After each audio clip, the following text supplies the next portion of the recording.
welcome to Roundtable Live for March 24th, 2017. I am Bear Taffy, joined by Rockley, Smile, Mathis Games, and Northern Lion. Welcome back, y'all. It's just the old crew. It's been a little bit since we've just been the four of us, but here we are again, ready to dazzle you.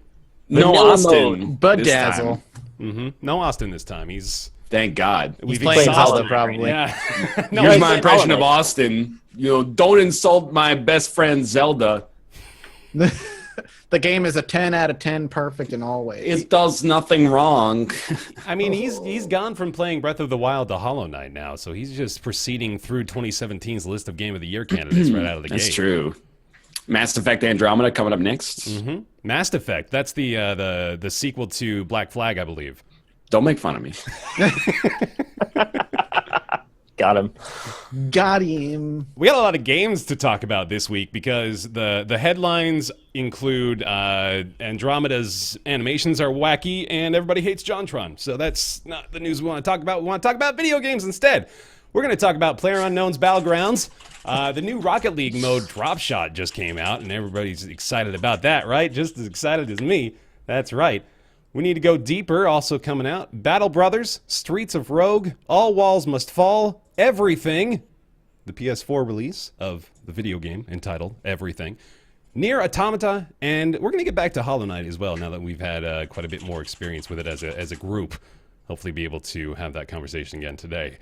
Starting off, though, well, really starting off, what I do want to say is that mesh chairs, oh my God, you got to get one. It's the way to go. Like, you got that Silicon Valley chair. Dude, this thing, I did not realize how unhappy my ass was. My ass and my lower back in particular. Like, when I get up, I feel like I'm being pushed by an angel by the lower behind. Like, it is correct. All right, let's not get too carried away. They're pretty nice. No, dude, this is a whole nother level of existence that we're talking about here. I can't even comprehend it. It's very important to have a comfortable chair if you're sitting on your ass all day, and I think the mesh chairs are on a whole other level than cushioned chairs for a number of reasons, not only just for the comfort and the support, but also for the ventilation. Oh, yeah. You don't realize when you're sitting all the time, you get swamp ass. Bone dry down here right now, though. It's oh my goodness, it is just comfort. I mean, probably TMI, but like honestly, that is a thing. When you're sitting there, you're starting to sweat a little bit. And these things, you don't get that as much. It's much better. It's the way to go. Highly recommended. It's the way to go. But I didn't even get an expensive one. Mine's like a $200 one. Bear got the high price one. Don't buy it. It's too much money, but it was worth it. I want one of those. It's really good. I like if you spend most of your day in the same sedentary spot, I think you got to invest a little bit in yourself, right? You got to invest a little bit in that. Agreed. In that moment. So. But you're missing the DX Racer branded pillow. I know, man. Nice. I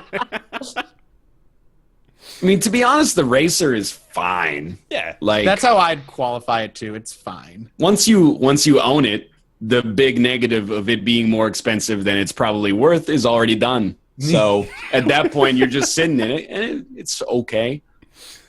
Yeah. I'm not against it. Yeah. I mean, a lot of getting a new chair is deciding what to do with the old chair, so you're kind of in it once you're in it. Chairs are hella personal, man. They're like a mattress or a pair of shoes. You gotta get. Are those the same examples you used the other day? That was actually mattress is one. I want the chair from Silicon Valley, but then like I googled like chair from Silicon Valley, and it came up with like all these. The links were like all in German, and I was like, "That's too expensive." Mm-hmm. Is this the? If I can't find an English distributor, no, Bear, you got the knockoff. HBO pays for the real deal, okay? It's got like a third vertebrae pillow that comes out in addition to the head one, and then the rest of the back. Just surrounds your neck. It's like a little gentle strangulation. It's really nice. Exactly. I got mine from Staples online. That's good. Wow. That was my previous life, man. It's just I'd walk in there and I'd sit on chairs. Like you said, you gotta test a chair for like 10 hours before you really know, man. You can't you can't wing it, which is exactly what I did with this chair. Yeah. And it worked. Meanwhile, Rob is using like a bar stool or something like so that. It's fucking man. Using his prison cot. I've been there. At one point, he was using a chair he found outside, like being thrown away. Really? He brought it home. Yeah. That's, I Going mean, home is- I it's very admire Rob. that. It's I've very been Rob. there. I've done that myself with furniture, and it works when it does. But you're taking some risks going that route. That's for damn Yeah. sure. I don't think it lasted. All right, Oh, enough there about. you go. No, not enough about. Sorry. Are you using the Herman Miller Aeron bear? No, that's the one that came pretty highly recommended. I got myself. This is actually courtesy of Rumble Muffin. He has the Recommended Harmon it. Millar. Yeah, there you go. I'm trying to pull up the link here. It's $975. They go on Jesus. sale. No. That is, Nice. it's probably the most expensive chair, but it's the most widely adopted amongst the industry of people sitting. The So Aeron? office workers, people working in like creative jobs, people working in tech startups. Everybody's That's a got nice the looking Aerons. chair. Yeah, the They're Aeron. No, that's the extremely expensive. That's the $900 one, right? The Aeron. Yeah, that's correct. So mine was $600, and that's still a lot of money for a chair. But I'm thinking, like, if I get 10 years out of this puppy, that's not bad. That's not a bad rate. I'll pay that $60 a year for this thing. All right, enough about my ass.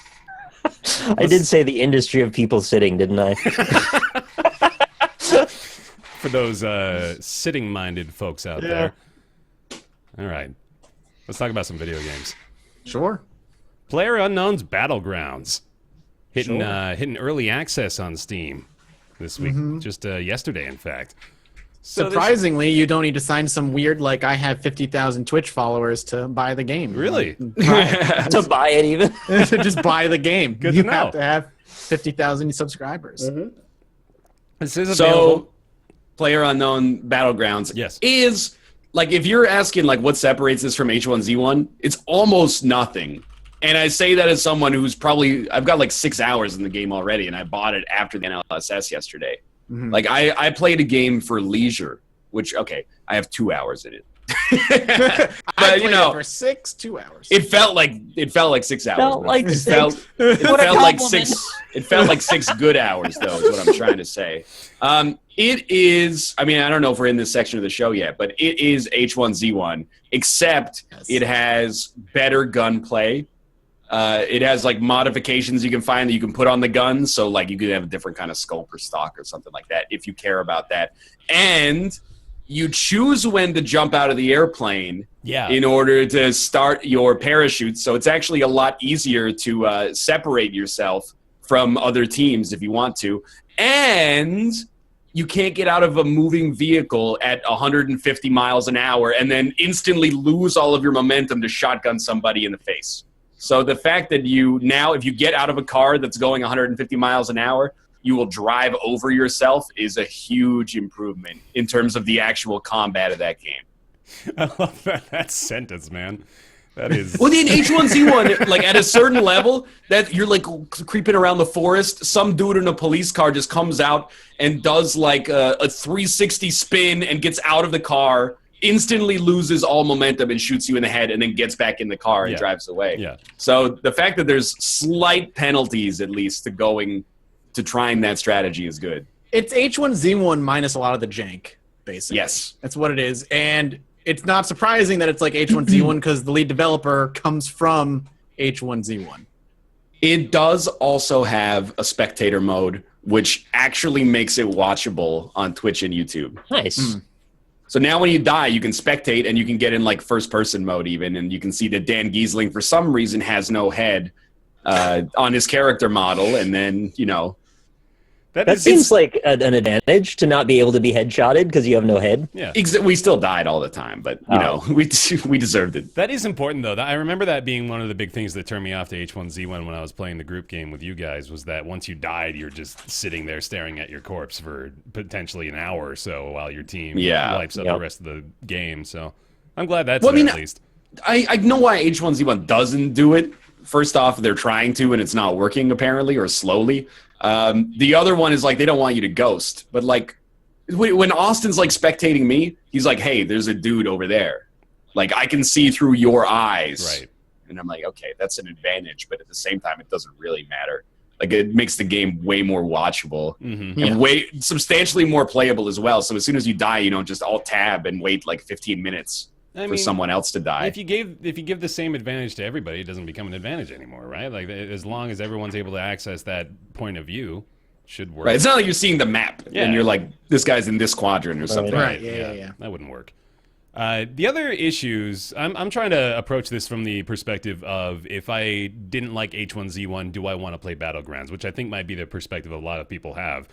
The improvements that I definitely noticed from what I've watched of it so far are it just looks better. First of all, it's just a lot more satisfying to look at, and I think it improves gameplay too. To be honest, from what I've seen anyway, like it's a lot more clear to me who's an enemy, like where people are. You can discern people much more easily, or you can pick people out from the environment a lot easier in this game than you could in H1Z1. You have a lot more freedom in your choice of departure zone, first of all, which you already mentioned that at the top of the description, but it is important. Like, that makes a big difference in the overall gameplay, I think, too. There's just a few things that they, like, quality of life things, I think, that I didn't even notice that I probably wanted to have changed in the little time I've spent with H1Z1, but now seeing it in this game, I'm actually kind of intrigued to play it. It looks pretty good so far. I'm going to be honest with you. If you don't like H1Z1, you should not buy this. Like, you should play it if you get a code, but you should not buy this because it's like the same thing. It's the same game. It feels like and I don't mean this in a negative way, because like I'm glad it's iterative. Like the genre is getting better, but like this is basically something that feels like a content patch for H1Z1. You'd be like, wow, that's a great patch, but it is like it's a standalone game. Sure. Anyone know why it's called what it's called? Like, what's up with that title? PlayerUnknown. So PlayerUnknown is the person who made the Battle Royale mod for Arma originally, and then I believe he was hired by Sony Online Entertainment to make the King of the Kill, like to be the lead on King of the Kill or something like that. So now he's gone and he's making his own game. Right. And he's put himself, or they've put himself as part of the branding, despite the fact that nobody until like 2 weeks ago knew who PlayerUnknown was on a large enough level to be like Tony Hawk or something like that. I was going to say it's like Cliffy B in the Unreal Tournament world, only not. Exactly, yeah. More All right, or thank less. you for answering that. I didn't know. It also has like, it's got some grandiose kind of branding on it. Like the loading screen is like, you know, PlayerUnknown's Battlegrounds, the ultimate life and death fight. And you're like, come on. That's serious shit. It's still it's arcadey. It's very arcadey compared to like the Arma version, obviously, because Arma is like a hyper realistic, you know, slower paced game than that. So as long as you're okay with like a faster paced, more arcadey, more action packed Battlegrounds, you're gonna enjoy it. And if you like King of the Kill, but you'll wish the jank was missing, like that's what this is. It plays almost the same. So it's fun. I'm bad at it, but I enjoy it a lot. Like my first game, I was proud. My first game, I came in 20th place out of 100 people. It's pretty good. And I got 2 kills, so I'll take it. It's not like I hid in the corner and wait until everybody died, and I'm like, I got 20th place. The map's interesting. With these types of games, the map, I feel like could be so cool if there was like an actual game in that world, because it's like overrun, post-apocalyptic. But it's just buildings are more just there for cover, but that's what these games are. You know what I mean? Like, it's hard for me. I get the appeal. It's like the new hot shit. It's replacing like survival games. But there's these amazingly detailed worlds, but there's no time to appreciate it because you're just constantly running from the circle of death that is coming for you. Mathis, I love your T-shirt, by the way. Expert mode, hell yeah. Expert mode, PlayStation 1. This is from my mom from Christmas. Damn. I can tell. Yeah, you can tell this is a mom T-shirt. Yeah. So good, but it's fun. It's one of those games that is way more fun with friends. Oh, yeah. Yeah. I mean, I played solo last night, and I still buy into, like, I feel like the disconnect between me and Nick is, like, he sees it objectively, whereas I get into the actual, like, emergent gameplay of it, where I was like, oh, I had this great run last night. I got a gun, and I, like, lit a dude up early, and I took all his shit, and then I hid in a shed for 21 minutes until the gas almost, or the electricity almost got me, and then I ran to the safe zone and got shot. It was great. You know, like 21 minutes of that was me being in a shed, and then I'll like look to the north, and then look to the east, and then look to the south, and then look to the west, and then just repeat over and over and over and over. Those games, like they live and breathe on their 20 seconds of excitement, whether you get shot or you kill somebody else, because most of it is running. Well, it's Running and hiding. queuing, loading, getting ready. By the way, that is gone. That's the best part about PlayerUnknown Battlegrounds right now is when you queue, you're in a game. There's like, I don't know, there's like a million concurrent players right now. No matter what mode you queue for, as soon as you click like matchmaking, you're in a game. It's crazy. Immediately mute everybody around you, though. Because once you get into that thing and there's like 100 people running around, it is just like slurs and obnoxiousness the entire time. Well, the best game we had last night, it was me, Austin, Dan, and Mouth. And it was going great. We were like 4 of the final 30 or something like that. And then Austin was driving a dune buggy with Mouth in it. And I was driving a car with Dan in it. And I was like, we're set. And then Austin crashed into our car and flipped it over. So we had to get out and flip it. And then Dan was mad at Austin. So he shot out Austin's dune buggy tires, which caused Austin to get ejected from the vehicle right in front of the car as I was driving. So he just got run over and killed instantly. And then Mouth was like, why'd you kill Austin? And he shot me in the head. And then Dan shot Dan shot Mouth in the head and then shot the car until he blew up. So that's the level of our success right there. That's impressive. Good God. Our best run ended with us all purposely killing each other. Nice. That's not my thing personally. I prefer the more like arena style fights where you're always playing.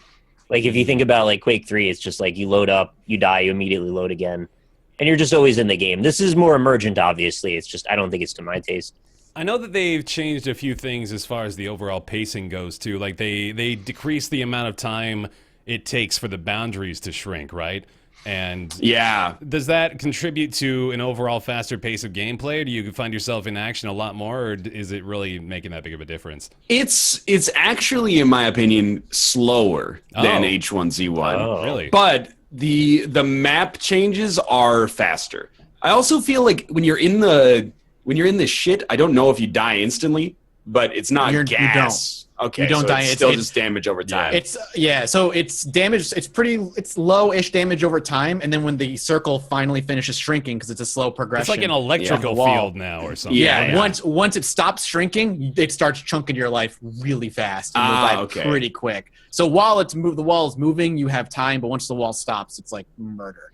What happened to the culling? Because like that game was fun and silly, and it had a great theme. And then all of a sudden it just fell off, and people were like, fuck the color. Wasn't there an update that kind of killed the momentum for it? Yeah, I remember us talking about that. They killed it. Like, they kept doing it. They're really guilty, I think, of being, like, almost too hands-on, which is normally, like, what you want to be. Yeah. But, like, the combat was decent, and then they changed it to try to make it better, but in doing so, they broke that, like, rock, paper, scissors of, like, push beats block, beats attack, beats push. Mm-hmm. And then it became like just shove spam. And then there were like lots of patches to try to fix it. And then maybe like 3 months ago, they did a huge patch that was like, we're going to make it like actually good now. And what I heard from the patch was that it was really good, but it never really recovered the player base from when it was at its height. It's hard to do that. I mean, once they're gone, they're usually gone, especially with how fast-paced the internet is fickle. Yeah. And there's so much, other market share to go around. There's plenty of other games now that all kind of took the same idea. Yep. It's a shame because I really like the culling in the sense that I think it's more accessible for someone who hasn't played many tactical shooters. Like, whenever I get a sniper rifle in PlayerUnknown Battlegrounds, I am actually, like, worse than if I just have a frying pan. Because I never know, like, do you lead targets? Is it basically like a ray trace, or is there bullet drop? There is bullet drop in Battlegrounds. It's not hit scan or whatever. There is actual travel time for shots, and so you're actually like leading and also trying to aim over top of them. And mind you, I only know this because I was watching Sacriel play a bunch, and he was talking about the differences of the guns and why he likes one gun over the other, because his bullet's going to hit first to put the other player in panic first, because his bullets travel faster out of this gun. Like he's into the shit when it comes to that stuff. Yeah, no kidding. Whereas in the culling, you just have like a sword and you swing it, and that makes it a lot easier. Carve a stone dagger when you come out of the box. Exactly. Like in the end, It's more like, are you doing the correct input? And it kind of feels more like a very accessible fighting game, whereas I do feel like I have a built-in disadvantage if I get into a gunfight because I haven't played a bunch of Arma. But I will the gunplay. I love Arma, but the gunplay is so much better in this than in King of the Kill. Oh yeah, That's good to absolutely. hear too. Yeah. Yeah. I still will stand by. I think the Division's version of their Battlegrounds is the best. Because there's a lot more going on, but it's not tactical. But out of that, I'd say this one is like close second. It just, again, Division is just barred behind a game that nobody wants to play. So, like, in order to get the good game, you have to buy the game that nobody wants to play to get it. Hey, No, hi, Nick. I didn't think it was that bad. I don't think it's that bad. It's just mediocre. That's It's the just problem. bland city-based Borderlands. Yes, Yeah. exactly. That's exactly what it is. It's all right. Cool. PlayerUnknown'S Battlegrounds, currently in early access, is available for $30. And I don't know what their early access model is. So that's one of the things that people are actually most excited about is that they're really aggressive with their roadmap. And they're like, we're gonna not make the mistake of always being in early access. But of course it is an ambitious game, so who knows what's gonna happen. But they want it to be out in like version 1.0 within 6 months. So basically by sometime this fall, they want it to be done. Which if it works is awesome. Right. In theory, I love that, but Yes. I'm gonna withhold excitement. If Project Zomboid taught me anything, don't expect the game to ever come out. We'll check in 2 years, see if it's out There yet. we go. All right. One day that's going to be a topic on this podcast. Zomboid finally released. That'll be the whole show. Finally talk about it. Cool. Hey guys. Oh, hi, Bear. This little Rocket game League. came out a Yeah, couple years they- ago. Oh, I don't know thought if we were you're- doing a Madrinas commercial. I don't know if you're aware. Oh, but- all right. I wasn't aware. Oh, I'd tell you about that ahead of time.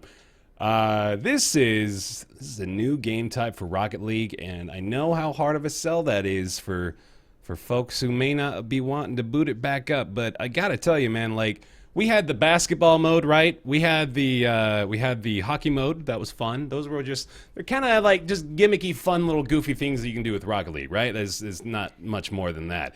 I really like Dropshot, and I think it's almost like a whole new version of Rocket League. Beyond just being, now you're shooting it into the basketball hoop instead of shooting it into the soccer net. Like there's different strategy now involved too. It's really cool. So I'm going to play the little trailer bit for y'all watching the podcast while I talk about it. I gave you guys the elevator pitch, but I'll do it again. It's basically, it's a hexagonal map that's cut in half. And you're guarding your side of the map, your floor of the map. Your floor is now your goal, and you're trying to protect your floor panels from being damaged. So the ball is flying around, you're trying to keep it off your side and hit it onto your opponent's side. And as you deal damage, parts of the floor will fall out, and that becomes the new goal. And it adds a lot more excitement to every single game, because now it's not just the big thrilling moments where the goal is scored. Like that usually is the most exciting and generally the only big exciting things that happen in Rocket League games besides some saves, right? But now you've got like entire games where you can go scoreless for 3 or 4 minutes, but the excitement is still there because every big bit of damage, every panel of your enemy's floor that you hit adds to the tension, you know? Like that adds to your goal size, obviously, and makes it more exciting. It's so fun. I've had so much fun playing Dropshot for just the last few days. Like it's reinvigorated Rocket League loving in me, which is not hard, I'll admit. Because it happens about It every has 6 said it. Yeah, Yeah, no, I know. Like it's obviously my game. I know that much now, but it's really good, and I've heard like kind of similar sentiments from people about this as well. Like it's really impressive for a free new game mode. That's mostly what I want to say about it. Like I love that they're still doing stuff like this. It's really cool. Can you mix mutators into it? Oh, I wonder if you can. I Like hadn't if thought you about had that. giant ball and like beach ball mode in Dropshot. Yeah. Kind of fun. I hadn't actually experimented with that, but it might be a possibility. But Or a hockey puck and it just leaves a line like missing behind wherever the ball goes. yeah, that's the there's me just basically trying to tell you guys, please at least try it. Because I really like it a lot. In customs, apparently, you can use modifiers, so that's nice. Nice, there you go. Yeah, and you can do, obviously, Dropshot in the custom lobbies as well now. They've also Can you make added- it so the floor doesn't have collision, so you can just drive into the pit and then die? Probably not. That would be a whole different mode, I guess, but like you're Yeah. just trying to make it harder to drive around for your opponent as well. Also, yeah, for those who are still struggling with aerials, I apologize. This mode may not be for you, but for the 600-hour players out there like me, a little bit more exciting. 600 hours. 649. 649. How many? 649. That's actually a lot less than I expected. Yeah. What'd you pin it at? I don't know, like 1,200. Yeah. I have like 230, so 224. So I figured you'd play it at least like 5 times more Rocket League than I have. I'm actually comparing it to like the other games that I've got the most hours in. Like I've got 484 in Spelunky. I've got 349 in Darkest Dungeon. So I got 18 hours in Rocket League. damn. No, that's not true. That's not true. All right, but yeah, I'm having a blast with it. I'm really happy they keep adding new, fresh stuff like this for a game that has a consistent player base of about 200,000 people. Not surprising that they're still doing stuff like this, but I'm glad they are anyway. All right, off we go then. Let's talk about We Need to Go Deeper. That's a game that y'all played on the NLSS, yeah? Yeah. We did that. Feel free. Either So one. it's like a go ahead. Yeah. submarine game where you have assigned roles and have to operate different mechanisms inside of it while steering and understanding where you're going. And I don't really know what the end goal is other than just going as deep as possible. Like, I don't know if you can win the game or not, but you're navigating like this underwater, like endless labyrinth that just keeps going deeper and deeper. And there's more and more nasty fish that come and attack you, like a whole bunch of different specialized fish that'll rip parts of your ship away, and then you got to repair them while you're still trying to steer and still trying to reload the ammo. And then the water will start to fill up, and sometimes you got to get out of your ship and go explore a cave. It's a fun little task for a group of people to try and do a little bit of team building together. As long as you don't play as the reloading ammo guy, 'cause that's very I actually think that we have that backwards. Like, I think that the way that it works is it's very much like FTL, but everybody controls one squad member. So somebody drives the submarine and they have a view of like where they're going, and somebody else mans the torpedo and they get to aim the torpedo. Somebody else has like a little power management module. So the captain will be like, hey, we should go faster right now. So they like pull power from lights and put it in the like thrust or something. And then the other person, I think, is supposed to just sort of load torpedoes, but also like hang out. Like, I think they're supposed to be like, hey, there's a little tentacle that poked its way through the ship right now. Instead, we made it so one person just grabs a torpedo, puts it in the torpedo bay, and goes back and forth. And I eventually started floating as well, but it took me a while to realize, because at the beginning, like the first 20 minutes, nothing requires additional help. Yeah, no, absolutely true.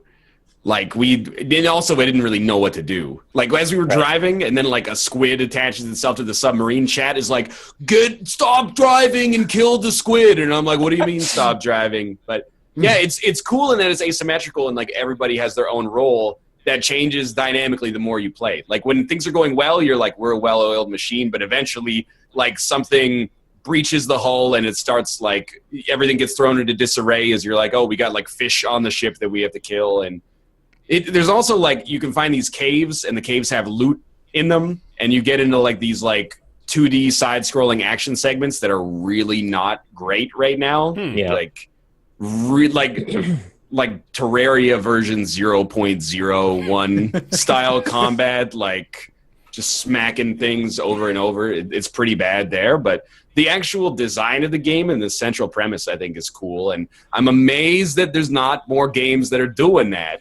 I guess it's because it makes them unplayable from a single-player perspective, which limits your audience. But the multiplayer aspect of it is really, really fun. And I'm surprised that so many of them, or so many multiplayer games, are like you're all the same person doing the same thing instead of having roles. But We had Space Food Truck. That is true. Have you guys played any of Lovers in a Dangerous Space-Time? I have not, So- because I am alone right now. It's a bit similar mechanically, yeah? There's a little... It is, yeah. It's Lovers in a Dangerous Space-Time, but for 4 people. Yeah. And it's a worse game, but that doesn't necessarily make it bad. Like, Lovers in a Dangerous Space-Time is extremely well-designed, and this is just sort of... It works.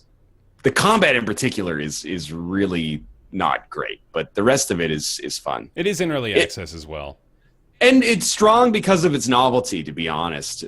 That's like the biggest thing about the game is that it's a neat new mechanic as opposed to simply being it's a competent battle royale style shooter, for example. How do you guys feel about the art? It's very unique. Yeah. It's got like this kind of quirky, like Life Aquatic kind of presentation. Yeah. I don't really know where to classify it in terms of its art style. I guess it reminds me a little bit of Don't Starve. I get like a Monty But, like- Python sketch vibe. Yeah, from it probably when more that. when I look at it, like the little cutout characters moving around. It's awfully cartoony, but it sort of seems like there's a lot of tension, and maybe that doesn't contribute very well to that. Like it It seems. needs more frames of animation like everywhere. But maybe that's their style, is that it doesn't have them. I don't know. It didn't quite sit right with me. Interesting. I do really like the like you said, Rand. Like I wish there were more games like this where it really does assign you roles. And while there is like obviously a lot of added inherent difficulty in selling a game like that, where it's multiplayer exclusive basically, or in most cases it would be, and you have to figure out ways to make each role at least fairly interesting. Like that was one of the big issues you guys had, was sometimes people would just be fulfilling the same basic loop over and over and over again, right? Without really much variation to it. Yeah. Tried. No, I was gonna say I tried to get you guys to play a game similar. It's called Pulsar: The Lost Colony. Yeah. It's 4 people man a spaceship. One's Did a you pi- try to get us to play that? I don't remember that, but someone told me about it on Reddit. Long time ago. I tried. It's a little ugly, but it's really fun. And you go exploring space and landing on planets and dealing with hull Oh! breaches. Yeah. Yeah, dog! Yeah, dog. Yeah, man. It's that kind of game though. And I love those styles of games because they don't come around too often. That was a little while But back. Pulsar is ugly as hell. But It is more than a little ugly, yeah. No, it's now ugly that- as hell. It's ugly as hell, but it's really fun. So if you like Star Trek E type, everybody has a role. It's a lot of fun. That looks very interesting. It's I ugly. feel like this is one of those it's one of those games where we're waiting for like 2K or Ubisoft to do it, and they never will because But we have the VR version of it coming out now. Oh, the Star Star Trek, Trek, yeah. right? Yeah. That actually would get me to plug in my Vive. I think when me that comes too. out. I think I'm that's going to be excited pretty for good. Mm-hmm. Let's do like one video of it all together. Yeah. Yeah, I'm down. We should try that out. I would absolutely do that. That'd be super fun. Mm-hmm. People are talking about Artemis, but the problem, at least from our perspective, the problem with Artemis is that it's played on the cell phone, right? It's mobile only. No, Artemis is What's the one that's on From the the Space Team? Space Start Team, of yeah. this, I was just going running to the say, game. Space Team is like the quintessential example of making the roles extremely exciting for everybody. West. Artemis is the spaceship bridge simulator. It is fucking complicated as hell, and it's also even uglier than Pulsar. How? Why it's are like- these games so bad looking? Because this is like a fan thing. Oh, Is it? Is it as multiplayer and co-op, which on Steam usually means that's online and co-op. Just Google Artemis game or YouTube it. Boners in Space is the first video that comes up. Right on, That's yeah. fine. Good stuff. But yeah, you can like look at it. Yeah, it's hideous. How many things It can looks you like fuck in a- Artemis? It looks like an old, like a Star Trek game from 2001 or something. Yeah, like like that. the 1990 late 90s bridge RPG. Yeah, that's it. Dude, that is dated. But it's like it's super like everybody gets a role, everybody has to manage certain things. Like that's cool, but yeah, Yeah. they're all ugly. Cool. All right. Well, this is We Need to Go Deeper. Currently in early access on Steam, available for $9.99. Got very positive reviews. People are enjoying it. Let's go to Oh, I think this is just a Mathis one, yeah? Battle Brothers? Am I the only one that played I it? think so. PlayerUnknown's Battle Brothers. Yeah, I don't even know what this is. Yeah, So Battle Brothers actually released officially today out of early access. Nice. You got it. I want to hear you sell this again because you were pretty adamant about this. I first time. really, really like it. It's it But reminds it's me. ugly as sin. It's actually not that ugly. I think the art's great. It is Mountain Blade meets XCOM. You are playing a band of mercenaries in this randomly generated world every time you play. Going around recruiting people from towns, taking up odd jobs and contracts, and trying to make a name for yourself in this world. All combat is turn-based tactical, very similar to XCOM, and it is brutal as fucking hell. You will lose people. That is just part of it. You have to manage food day to day. You need to manage medicine, pay. You need to make sure you're taking in contracts because every one of your mercenaries demands daily pay. Each mercenary can level up. There's like a perks tree that you'll go down. I think they max out at 10. And you kind of have influence over the world in that like towns will go to, or like kingdoms will go to war with one another. And you can kind of do contracts for one kingdom to help them. And it'll influence the world and like towns being destroyed. And then later on in the game, one of 3 world-ending quote-unquote events will happen that you have to get through. Whether it be noble houses all just declare war on one another, orcs show up and like start destroying humanity in general, or an undead plague shows up and starts wrecking shit.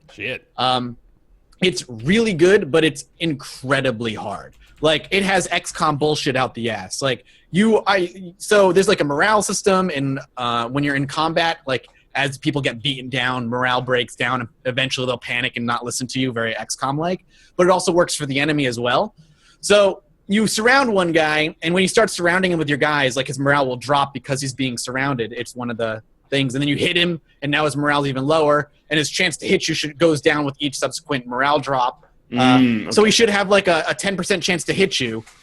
But because it's fucking bullshit in XCOM game like that, he's going to take that shot. He should miss, but for some reason he fucking beheads your guy, and all of a sudden he's feeling confident again, and he starts beating your ass. I hate that crap, but it swings both ways, but you always feel like you're missing like your 60% shots, and he's hitting his 10% chances to hit. But it's good. It's really, really good. It's hard. So if you're into that style of game, I suggest checking out. The first hour is going to be brutal of just like it's a little slow. You need to kind of understand how the rules work. There's not really a tutorial system. There's scenarios that you can play through, which kind of teach you the game's mechanics, but even then they're not that great. I remember the second tutorial, the second scenario just has you fighting wolves, and it's considered easy, and I lost every single time. It just destroyed me. But it's good. It's really good. There's a little RNG involved. There's loot involved. Being able to influence the world just being through like a merry band of mercenaries is really cool. You get attached to your mercenaries. They'll like have random conversations with you as you're walking through the world. That'll present you with choices which will affect their morale or how much you pay them or their friendship with you. There's just a lot going on in the game. And if you like that style of game, I would highly suggest you check it out. So what's your like... You've got combat, obviously, and you said it's all turn-based, all XCOM style stuff. But what's like your in between your day-to-day? Like, what are you actually doing? So you're taking, like I said, you're taking contracts from towns. You're going from town to town, taking contracts. You can just wander the world and look for brigands to murder or raider outposts to just like raid and take out. You can be a good guy or a bad guy. You can like you'll have opportunities when you're walking the roads where like a merchant, like an event pops up, like a merchant is down the road. You can do one of 4 things with him. You can talk to him. You can try and rob him. You can just pay him, but try and intimidate him to lower prices, like that kind of stuff. So it's very sandbox style because it's not linear at all. So you kind of can do whatever you want as long as you have the money to pay the mercenaries in your band. Got it. They demand money. Right. Cool. It's good. Yeah. I'd be checking this one out. I am not going to check it out. Which you want to extrapolate upon that? I'm looking at it and I'm like, I love XCOM. I do. But this feels like Mountain Blade, at least, and also like to some extent Heroes of Might and Magic, gets too much into the minutia for me. Mm-hmm. And what you're talking about sounds interesting if you're the kind of person who likes it. But when I play Mount and Blade, I'm like, I don't want to deal with half this shit. I want to like swing my sword. Clarify, when I say XCOM, I mean old school XCOM. Okay. Because you're dealing with action units or time units. So each move takes a bit out of your pool of time units, and it adds to your fatigue bar. And if you like have too much fatigue, they can't do too many actions in the combat. So you have to manage both your movement units and your fatigue bar and the morale. There's like 6 bars you're managing for each unit in combat. So if you're into that heavy strategic style of gameplay of the old school XCOM games, then that's what you're getting into with this. You're not getting the more accessible, newer XCOM style of This stuff. is like the micromanagement balancing of the bars sort of deal. Yes, very, very much so. Okay. Yeah. So there's a reward there if you're willing to invest the time to learn it, but it's also can be frustrating when you're in combat and you're like, I just want to attack this guy. Why can't I? Oh, my fatigue bar is so low and I only have 2 movement points left, but he's in a position that's so vulnerable. There's a lot to manage. Yeah. It's like I saw Mount and Blade 2 at E3 last year, and the elevator pitch is great. You know, they're like, you can siege these castles and you can wait for like the perfect weather conditions to siege the castle, and you have the choice to like kill the leader or like bring them over to your side if your stats are high enough. But then like actually doing that is annoying for me. For a lot of people, they want that level of being able to tweak the low level stuff. But for me, I'm like, that you're giving me the story, but I don't like the writing of the story. Like, it's like the difference between like maybe Nick's opinion of like Crusader Kings, where the story you write in Crusader Kings via the emerging gameplay is fun, but if you don't enjoy the concept of marrying off your kin to like the person with the perfect stats and then going back and doing all of that stuff, then it's not really as worth it as it seems. You have to be invested in like the quote unquote light RPG heavy management aspects. Mount and Blade 1 I loved. I played like lots of that game. But yeah, there's moments where you're just dealing with the socio-political landscape of the world and not really worrying about the action, and you have to worry about your relationship with the Kingdom of the North and your warring faction to the Kingdom of the South, and maybe I can marry to the daughter, and like all that stuff is very present in these types of games, and if you hate it, you're never gonna like them. But that aspect isn't really present in Battle Brothers, but you're dealing with more numbers and number crunching in Battle Brothers than you are in other games like it. You said that you're going to lose people. How significant does that end up becoming? I was wondering really like how attached you can become to characters in something like this. It depends. Like for me right now where I'm in, I have my core like 3 guys that I've had since the beginning, and they're pretty powerful and they're pretty well equipped. Yeah. But I keep losing 1 or 2 every like 3 or 4 combats. So I'm always going to like these peasant towns and being like, which farmer needs a better life? And they're like, oh, I'll do it for like 80 gold. And I'm like, that's cheap as hell. Come along. And they're like my fodder guys. But if they survive and they level up, that's when you start getting attached. So you always have your fodder and you don't mind losing them. But once they hit like level 3 or 4 and they start becoming significant, that's when you're like, I don't want to lose you. That's the Darkest Dungeon treatment, man, where you're like, okay, exactly. These people are now valuable, and God help me if they end up dying. Yeah. And it's scary when they get like the enemy gets their 20% shot and they just like all of a sudden you see your friend's head come off and you're like, fuck. So how long is like a campaign of this? That's a good question. I haven't finished yet. I don't know. I know the end game events come around day 80-ish in game, and each episode, every 20 minutes or so that I'm doing is about 2 or 3 days if I push it. I'm just thinking like if 1 or 2 of your guys are linchpins to your whole, idea of success, and then RNG kills one of them, like that's a lot of time to put in. Yeah, and that's very frustrated That's just the downfall of these style of games. Yeah. RNG can completely fucking kick you in the balls. Yeah. That's why you reload. Oh, okay, so you can at least save abuse then. Yeah, you can save abuse, or you can choose Iron Man. Don't choose Iron Man if it's your first time. Cool. All right. That is Battle Brothers. It's $30. And on Steam just came out today. So there you go. Let's go to Ryan. Can you tell me about Streets of Rogue? Streets of Rogue is a beat 'em up / action / RPG / brawler. This is Tiny Build, right?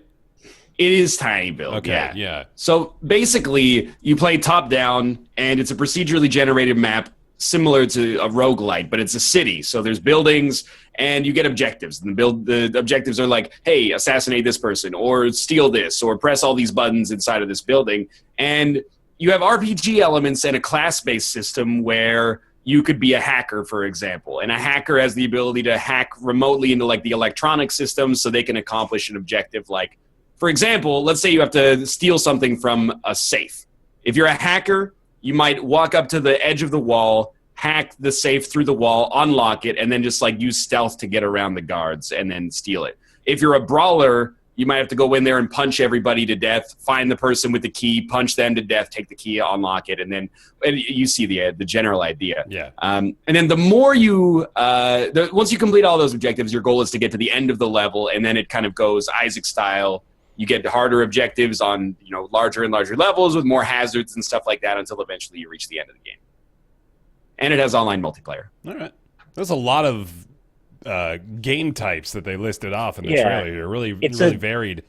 It's a difficult one to describe in short amounts of time because it is very versatile. It's got a little bit of that Deus Ex flavor to it where you can take your own approach. And I think there's something like 20 different classes you can play as. Ooh. And each of them are roughly pretty different, especially the gorilla, which was my favorite until I found out it sucks online. I had only played solo, and Ryan had only played online, I think, or something like that. And then we tried it on the NLSS, and it was just like, maybe this was not so well-suited. But the gorillas thing is he goes and recruits other gorillas from science labs until you have a roving gang of angry gorillas.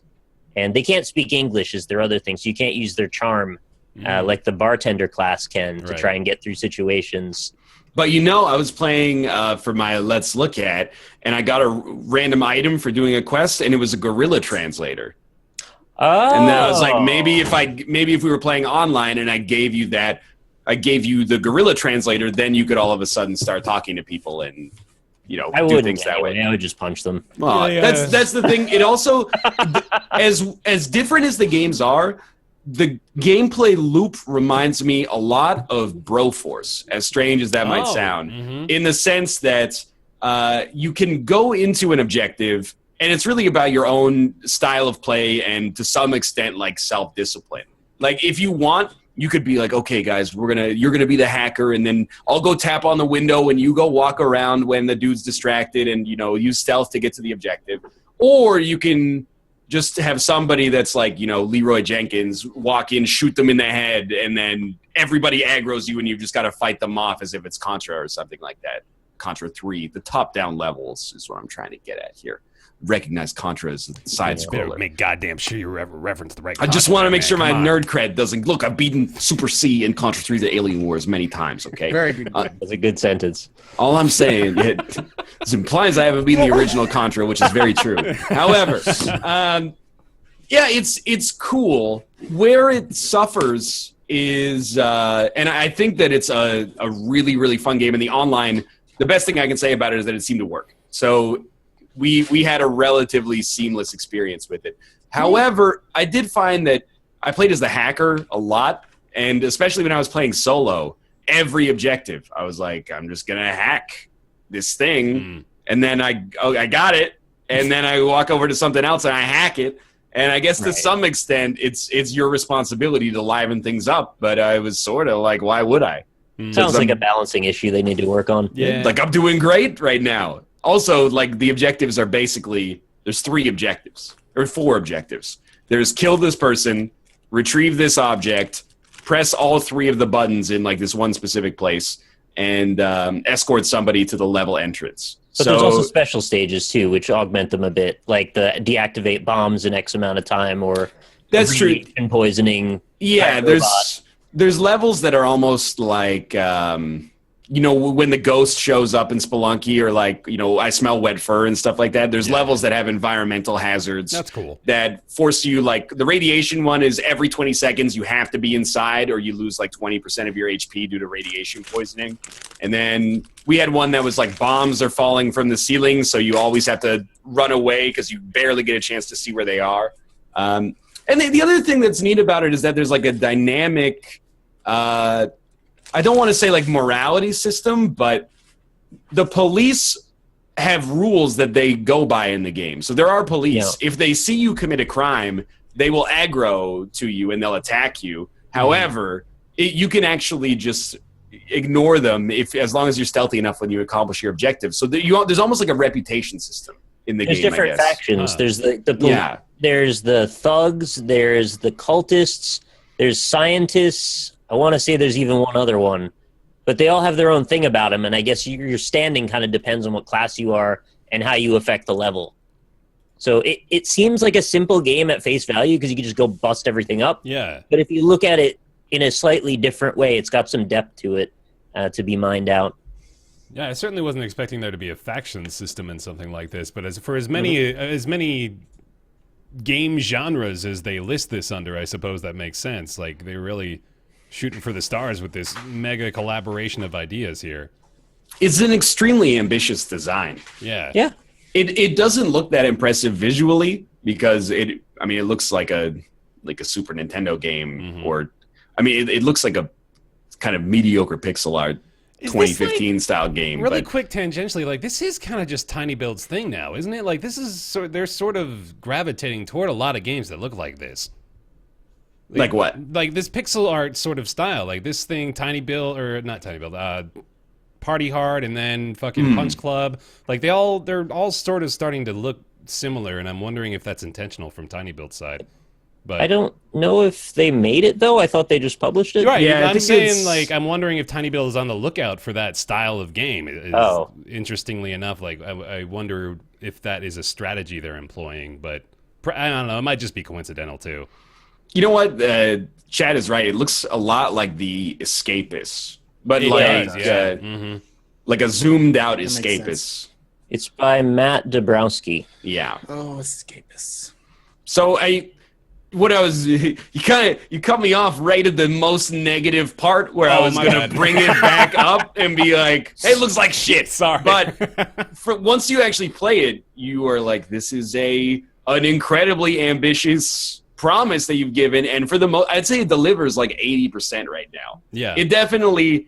The thing is, when you play Deus Ex and you play it through as like, I'm going to be a gun shooty man.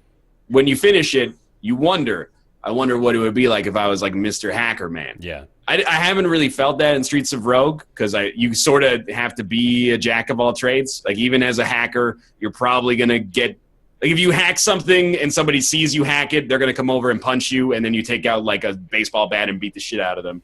And it makes it more arcadey, but it's a little less like delineated between the classes, I guess, as to what their strengths and weaknesses are. But I think it's pretty cool, despite being still relatively early as far as a finished product goes. Mm-hmm. Yeah, I was also sort of similar in that camp that I was a bit apprehensive about it at first, and I did a stream of it like a couple months ago. I was like, wow, this actually has some decently deep mechanics going on. And I played it, and Lynn and I were just chatting as I was just messing around. And we had like a really fun time just telling little stories through what happened in each thing. I didn't always mean to cause this chain of events to happen, but like I'd break into somebody's house and steal a hamburger out of their house, and they'd wake up and get pissed off at me, like knock me through a wall. It's like all this silly stuff would happen, and it's just like a little bite-sized chunk of a story in a bunch of different ways. And it turned out to be fun. So I'm in. I like it. Cool. Right on. The other point there too, like I do think it's interesting in games like this where you kind of have to make your own fun of it. Like you said, like there's not a lot of reason that the game gives you to switch up your approach because there's not a lot of impedance there. It is kind of on the game though to really make it worth your while to want to switch it up. Like it's kind of the onus is on them to make the other characters interesting enough to want to play, right? Yeah, I agree with that. I feel the focus maybe right now is that there are like a set of rules that govern the world, and they've really widened it. Like the game is not necessarily maybe I mean it the opposite. Maybe it's deep and not wide. It's got a lot in one axis and not a whole lot in the other, I guess is what I'm trying to say. Sure. I feel like the world right now is coherent and logical, and that's impressive in and of itself. But you're right that there isn't yet a character that I've found, at least, that is like this person, they're like a shapeshifter or something like that. Or I almost feel like what I'm trying to say is in less uncertain terms, is more of a sandbox. It's much less of a curated experience where the developer is saying, here's a lot of interesting things for you to do. And instead the developer is saying, I made this world. These are the rules that govern this world. Go have a good time. Okay. Would you rather it was just one giant level instead of a series of floors like Isaac? Potentially, depending, because the way that works right now is that aggro resets level to level, which I think is important. You could maybe, in one living, breathing city, you could possibly make it so you just ruin things, maybe, but that might be part of the storytelling as well. True, yeah. I don't know, actually. I think that could work. Because the other thing is that despite it being a city, it's very, it's small. Yeah, it is. There's like 2 cops per level or, something like that. And there might be like 30 NPCs per level, but most of them are just kind of cannon fodder. Yeah. And you're right saying it's depth and not width, because it's just there's too few events to take place really yet. And we even beat it. It's not done yet, but we beat what was there totality. Yeah. In, I think that was like a 20-minute run or so. I think there was 8 floors or 6, something like that, yeah. It wasn't particularly long, and in those were the same bunch of objectives with a few mixed up ones in there too. So it's not that it doesn't have the potential to grow further. It's just for balancing reasons. With so many classes, I wonder how do you add more meaningful objectives that affect everyone in a good way. I don't know. It's a difficult task. Yeah, definitely. Sounds cool. Yeah, certainly an interesting concept to be able to mash all that together. It's a very daunting game to think about developing. Yeah, absolutely. It is. Like even a game like Hollow Knight, it's amazing and there's a ton of content and it's well polished, but there's like a to-do list that you could sort of, once I'm done with the to-do list, the game is done. Whereas with this, the to-do list is long, and then once it's done, I sort of feel like the developer has to be like, okay, now how do I make it fun? Yeah. Because I've made the world, but there's some problems about it being replayable right now. But it's impressive in its current state. And this is another one-man team, just Matt Dabrowski, huh? That's crazy. At least as far as like the bulk of the work, yeah. Damn. Cool. Which is pretty amazing. Yeah, that is really that's some Stardew Valley level stuff. That's awesome. Cool. Streets of Rogue currently in early access, $15 on Steam. Hey, Mathis. Want to tell me about All Walls Must Fall real quick? Oh, yeah. All Walls Must Fall is if you've ever played the old PC game Syndicate, kind of turn-based strategy game that they personally describe as XCOM meets Braid, because there is this time mechanic of constantly rewinding your actions or going forward with them. It takes place in a world where the Cold War never ended, and this world disaster ends up taking place and destroying a ton of people, and you're acting as like a time agent that is going into the world to break this continuum and save the world from whatever the hell disaster is going on. It is currently in pre-alpha. You cannot get it unless they send you a code to play it, and it is currently on Kickstarter. I think it launched today or yesterday. Yeah. And they're already 60% of the way funded, which is nice. And I didn't expect much because Kickstarter pre-alphas are a dime a dozen. But I saw a little bit of kick up on Twitter about the game, so I was like, oh, this looks interesting. So I checked it out, and I walked away really impressed with the pre-alpha. Specifically the combat, because the objectives and stuff were relatively vanilla. Go in, hack a computer, go in, kill a guy, leave. But the combat itself was impressive, and the world that they have there is really cool. And some of the dialogue options, the way they're kind of doing dialogue is awesome. So a lot of the levels can be approached in many different ways, which I appreciate in this game. What's interesting about the way the game plays and what took me a little bit to adapt to is that instead of it being like you choose where you move, your turn's over, there's always a timer going down, and you have to move, right, or the timer's going to continue ticking down anyway. And if you don't move within a timer, a big chunk of your time units, I guess, go away. Every action you do costs those time units, but it's not as deep or as complicated as like Battle Brothers or old school XCOM. It's kind of this universal resource that you're managing as opposed to dealing with all this other stuff. We're learning today that Mathis is a really big fan of consumable action points. Yeah, you're that is only exactly. allowed to I do knew a that about him finite amount already. of things. Ryan, you're muted. Okay, I thought you say something. So, but it's good. I It's really, was really just good. being racist over here. No, That's why I that's have the fine. mute button on. All right. No, understandable. But what I like about it is after you go through this combat scenario and you kill everything, the game will rewind and then it'll play out the combat that you just did all at once to show you how kind of badass it can look. Yeah.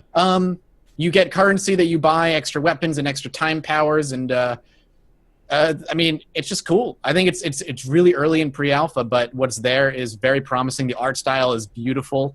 And I'm excited. My biggest complaint that I walked away from so far is that the conversation system is really vague and I don't understand it. So you'll talk to somebody and a little menu will pop up and it'll show like, says like flirty or aggressive and respect, and everything you answer affects one or the other. And if you get one to go up to 100%, they'll let you pass without fighting them. If it goes down 100% in the red, you'll fight them. But there's no way to know what response you're going to say affects the bars, and it doesn't feel They're so cohesive. obtuse as well. It's just like the things you say. You'll go up to a bartender and he'll be like, "I don't want to talk to you," and you'll be like, "I bet your mom has an entire sector of Russia within her," and you're like, "What? What does that even mean?" Yeah, like, but it's like, and then it affects them in a positive way, and there's no fucking way to know which one's gonna do which. And I guess it makes sense because you can hit A, spend some of your time units and rewind time. Yeah. For like your last action and just experiment, but it costs the time units.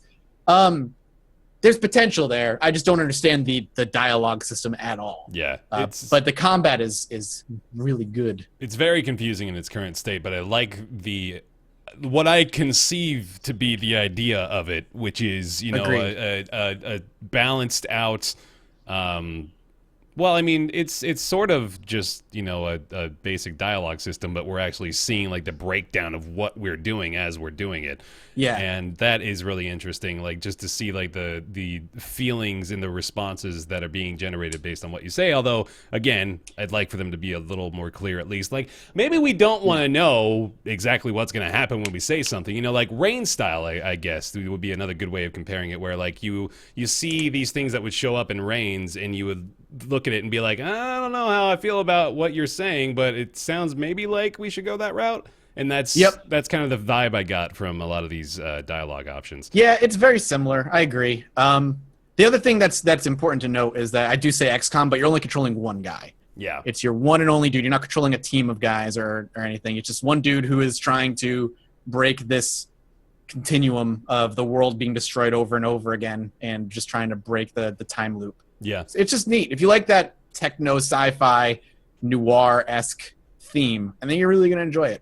And I agree with you. I think the combat is going to be one of its strong points. Like having just seen a little snippet of it from what I played, but it has a lot of potential already. Like I really like the idea of kind of having to do a combination of real-time and turn-based strategic approaches where you have to keep going because, as you mentioned, time is a continuous thing, and if you don't act, the game will without you doing anything. So you've got to be going, but you also need to think like, oh shit, okay, so there's bullets coming through here. If I move into this space, will I be safe? Sometimes you'll commit to an action and it'll be like, well, the results of this are unclear. Are you sure you want to commit? And you just kind of have to roll the dice on stuff. But there's a lot of potential there that I'm really excited for because I think you can do a lot of interesting things with that mechanic. And honestly, like I said earlier, it's one of its simplest additions, the ability to, when it plays out the combats after you've done it. Yeah. Just, it really does make you feel like a badass spy. Because when you're fighting, you're like, all right, I'm going to shoot this guy. And then the action takes place. And now you plan. And now you're going to move. Mm-hmm. All right, now these guys are going to come through the door. All right, the turn's over. Now I'm going to take out my shotgun and shoot them. All right, now I'm going to move. And it's very stilted. But once it rewinds and it plays it all back, you're like, oh, that was I feel like fucking awesome. Max Payne, dude. Yeah, exactly. You're just like, oh, I just took a pistol out and shot that guy in the leg, and I stepped back and I took my shotgun out and I killed two guys all in one go. It's great. I like it. Yeah. I prefer my turn-based, real-time, turn-based shooter in real time, like in Super Hot. Oh, I see. Yeah. How do you define that genre, dude? Shit. It reminds me a me of little Super bit of the new game from the FTL guys, which is called... Oh, fuck. I didn't know they were doing a new game. Yeah, what is it? Is it out already? No, it's something about Into the kaiju. Into the Breach, that's it. I knew I had Into one of the those Breach. Pacific Rim words Shit. in the title. But it's, I believe, a turn-based game where you can see the results of the actions before they happen, and you can also see what the enemy is going to do on their turn before they do it. And the uniqueness of it is not just like, well, you're thinking like, obviously, if I know what they're going to do, I can counter it. But there's like environmental impacts. Like if you hit this guy with this special attack, you can see that it's going to knock him into the city and destroy like a certain amount of buildings and stuff like that and cause property damage and loss of life. So you try to minimize collateral damage and stuff like that as well. Just like basically they both have sort of that causality loop in them, and they play with time in a way that's kind of neat. Yeah. Cool. Definitely. Yeah. Oh my God, just even in just the first mission, breaking down the door and then, systematically taking out a couple of bodyguards and nailing the target, but playing that back afterwards, it's 4 or 5 seconds of barge through, dodge out of bullets as you're running down a hallway and you just pop a couple guys. Yep. It's so cool. And it's the fact that there's like very little animation with the main character still, like it still feels really awesome. Mm-hmm. Like I'm excited to see what they do when the character actually has like proper animations with all of his gunshots and stuff. It's definitely something to keep an eye on if you're into that style of game. I agree. Mm-hmm. So there you go. Yeah, that's as Mathis mentioned, it's currently in pre-alpha. They are planning a closed alpha in May 2017, and that's going to be on all Windows, Mac, and Linux is their current projection for that. Cool. As all walls must fall. And hey, Nick, can you tell me about everything? You tell me about literally everything, You're please. going to have to help me at some point, but I'll give it a shot. So, Everything is a game that just very recently came out on PlayStation 4, and in about a month is going to be out on Steam as well. The basic premise of it is that it aims to put you in a different headspace by allowing you to play as everything in the universe in its own way. And when I mean play as, I say that to somewhat of a limited degree. You don't really do a whole lot, but you do get to experience a ton of things. So there's every possible slice of scope and scale, sort of like a Katamari Damacy, but even larger and smaller, where you can go from a cellular level up to the size of a universe and then even to like quantum levels beyond that and simulate like I am geometry now and I am a point. I am a 2D line. Yeah. And now I'm a cigarette butt. Now I'm a giraffe. Now I'm a mountain. Now I'm a cloud. Now I'm a planet. Now I'm a universe. This is exactly right. Yeah. And you sort of unlock the ability to transpose yourself across these different strata over a short amount of time. It's about like maybe half an hour's worth of tutorial at the beginning. So the other thing is it's also narrated by a philosopher named Alan Watts. And that is an important thing because it's a large amount of where the game gets its flavor.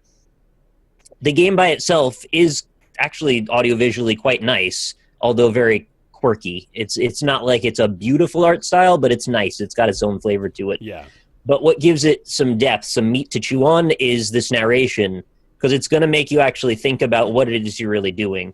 Because intrinsically, you're just mostly swapping 3D models and wandering around with them for a bit.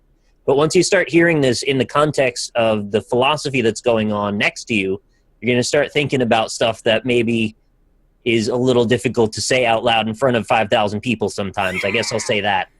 It puts you in a weird headspace that might make your next NLSS a little awkward. Why don't you take a stab at it, Bear? Absolutely, man. It is, oh my God. This game is, I think I actually really like it. Yeah, me too. I have been enjoying the hell out of playing it, weirdly enough, and there's not a lot that you're doing either. So as you're traversing this universe and then traversing through another universe after that, it is just there's really not a lot that is compelling you to push forward, but for whatever reason I could not stop wanting to get into the next thing.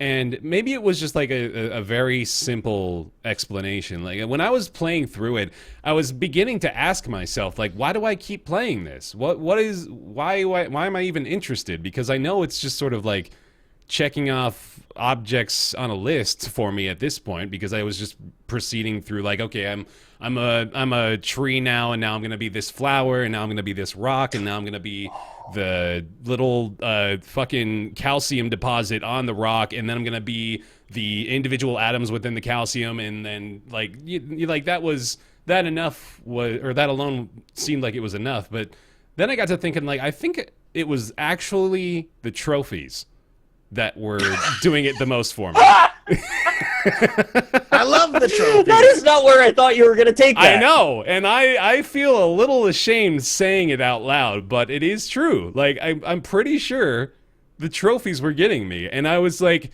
the trophies were also a little convoluted. Like, obviously, in a game like this, they're going to be a little cryptic, like, oh, what do you do with this thing? You got to find out, but I was kind of enjoying figuring out what they had hidden achievements behind, because this is such a different game, man. It's so weird and unique and cool. It's a totally different experience.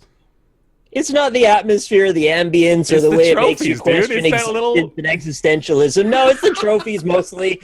That's really what did it for me. There's another element that I wanted to touch on. And I don't know if this is only a construct that I've personally created for myself, or there's an actual theme within the game. But at the beginning of the game, they show you this object in the desert that you started in. I don't know if you started in a desert. Did you start in a desert? I need to know. I started as a bear, believe it or not.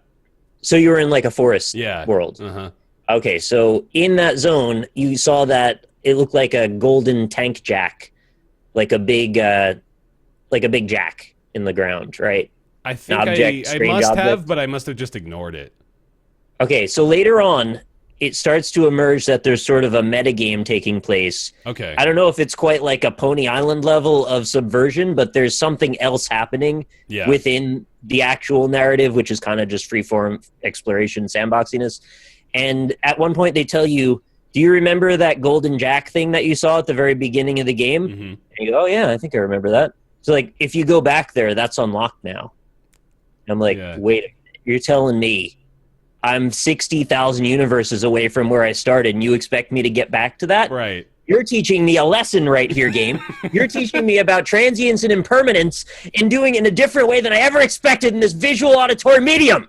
It's right. And I respect you for it, damn it. It sounds a little over the top, but god damn it, he's right.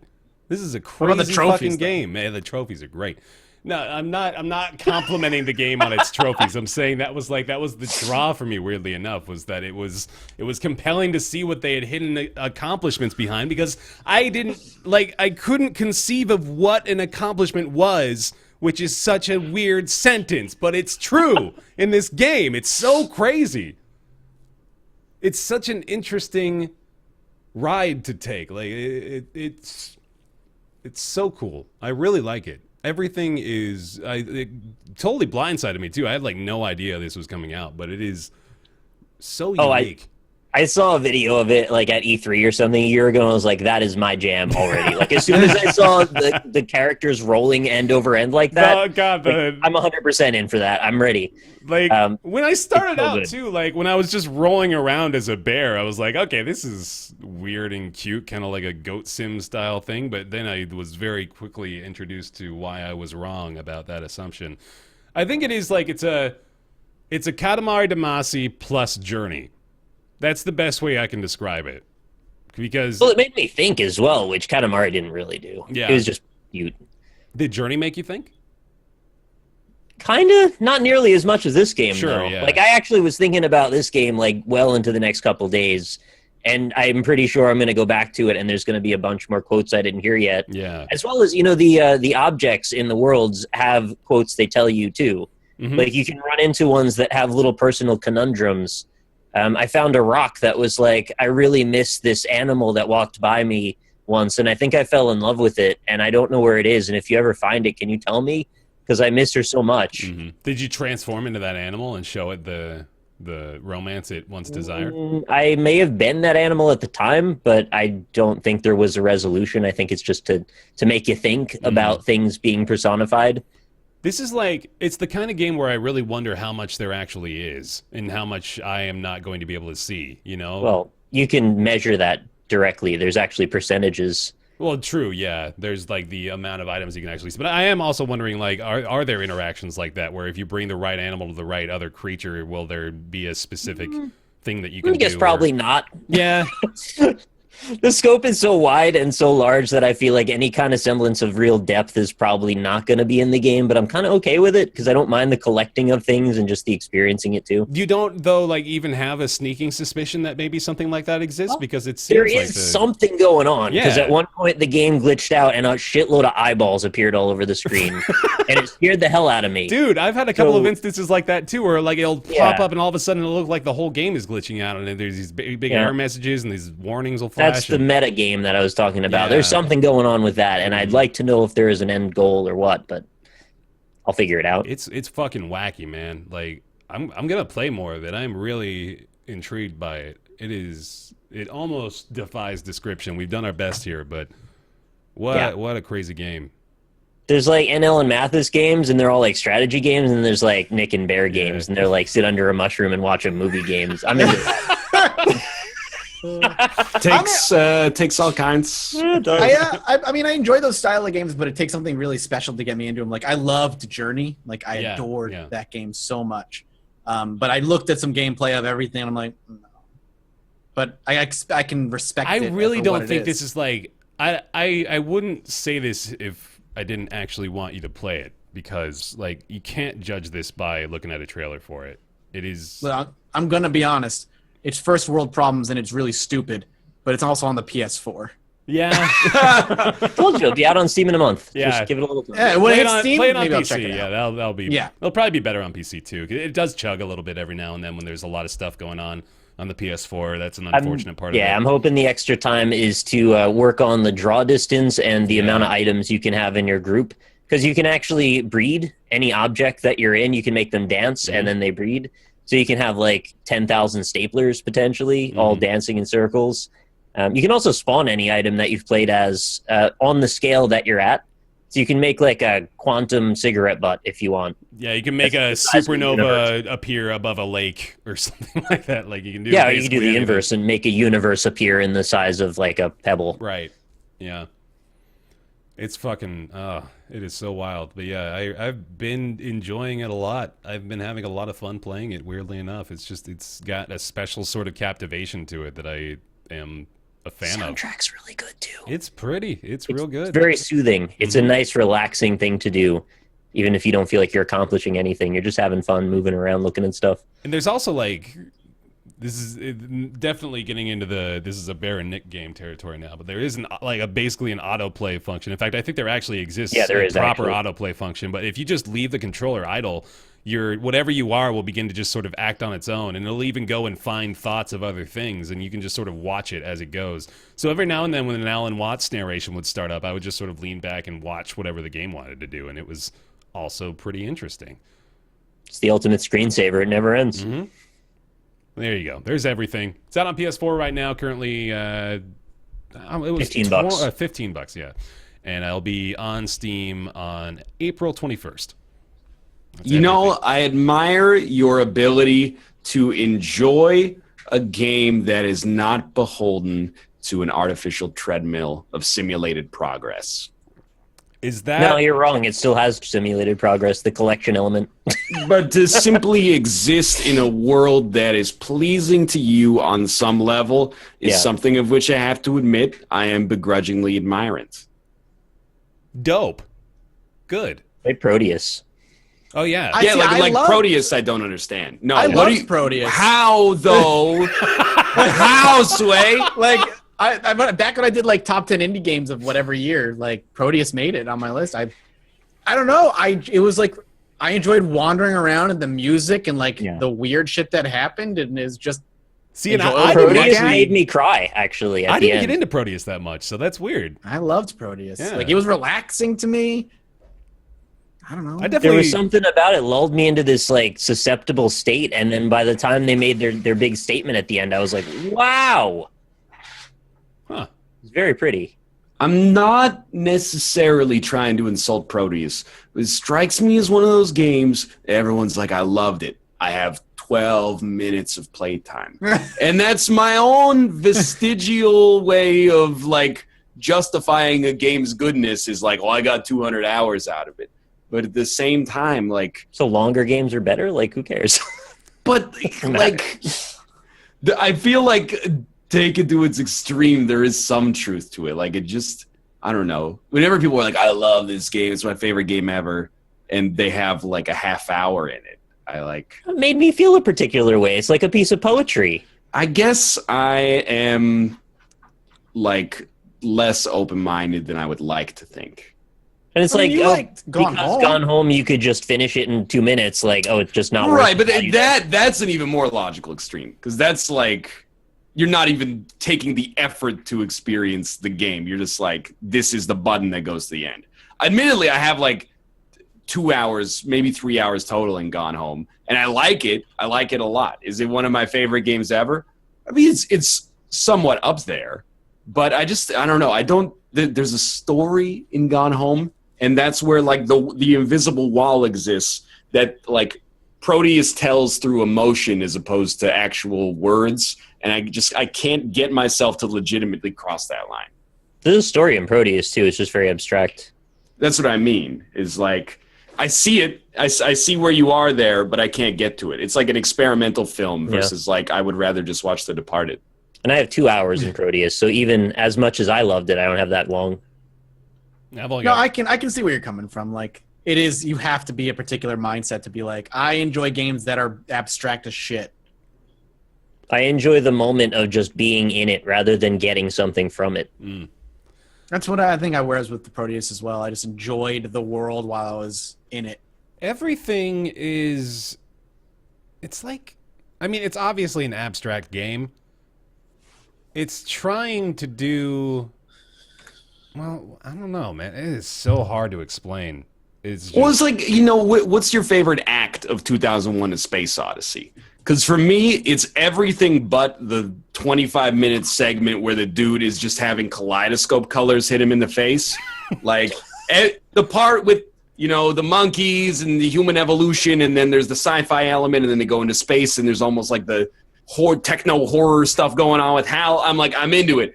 And then when he gets shot into the wormhole and it's just kaleidoscopes and an LSD trip, and then he wakes up as like a 900-year-old man in a all-white bedroom on Europa with a monolith at the end of his bed, I'm like, you lost me. Still pretty good. I still liked it, but I feel like everything is in that Star Child part of the spectrum. And I haven't reached that level of transcendence yet where like I've gone through my own wormhole. Yeah. Okay. I mean, it walks you through the thought process of being in it as you play it. That's what the narration is. That was, yeah, like one of the big things I wanted to note was that, and the fact that it sort of embraces the idea that this is going to be a kind of confusing experience, and there's no real right way to do it. You know, like you want to go get lost in this exploration of these rules in this setting, and it's encouraging that as you go. While Nick did say, like, obviously they kind of get you with the catch there, like, oh, remember that gate? All you gotta do is go back there, and you can go get into that new place. But the thing is, you might never be able to get back there, right. And if you can't, that makes the statement even better. Yeah, because it's all about transience and perspective, and if you can get lost to such a degree, you can never find your way home. That's life. Every day we're in life, you're lost. You don't know where you're going. I know where I'm going, though. I have a GPS. I get that subverts the joke, but that's also an apt metaphor for how I feel about like some of these games. No, that's a metaphor. But it's like when The Witness, and I say this with all due respect, Step on every single thing I say. When The Witness gets to the point where you're watching like Richard Feynman be like, well, you know, an atom is kind of like a pepperoni pizza. Oh, spoiler. Oh. In my head, I'm like, that's stupid, though. Like, but I don't find this to be pretentious the way The Witness is, and I agree with you that The Witness is pretentious. I didn't even follow along into that. I was like, I don't know what's happening with these movies.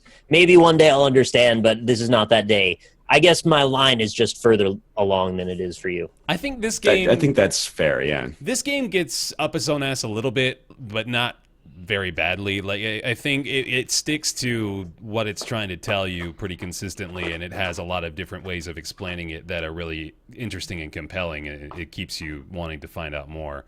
And it's playful. And I think being playful, having a comedic element, having character like that is really what allows you to not be as pretentious.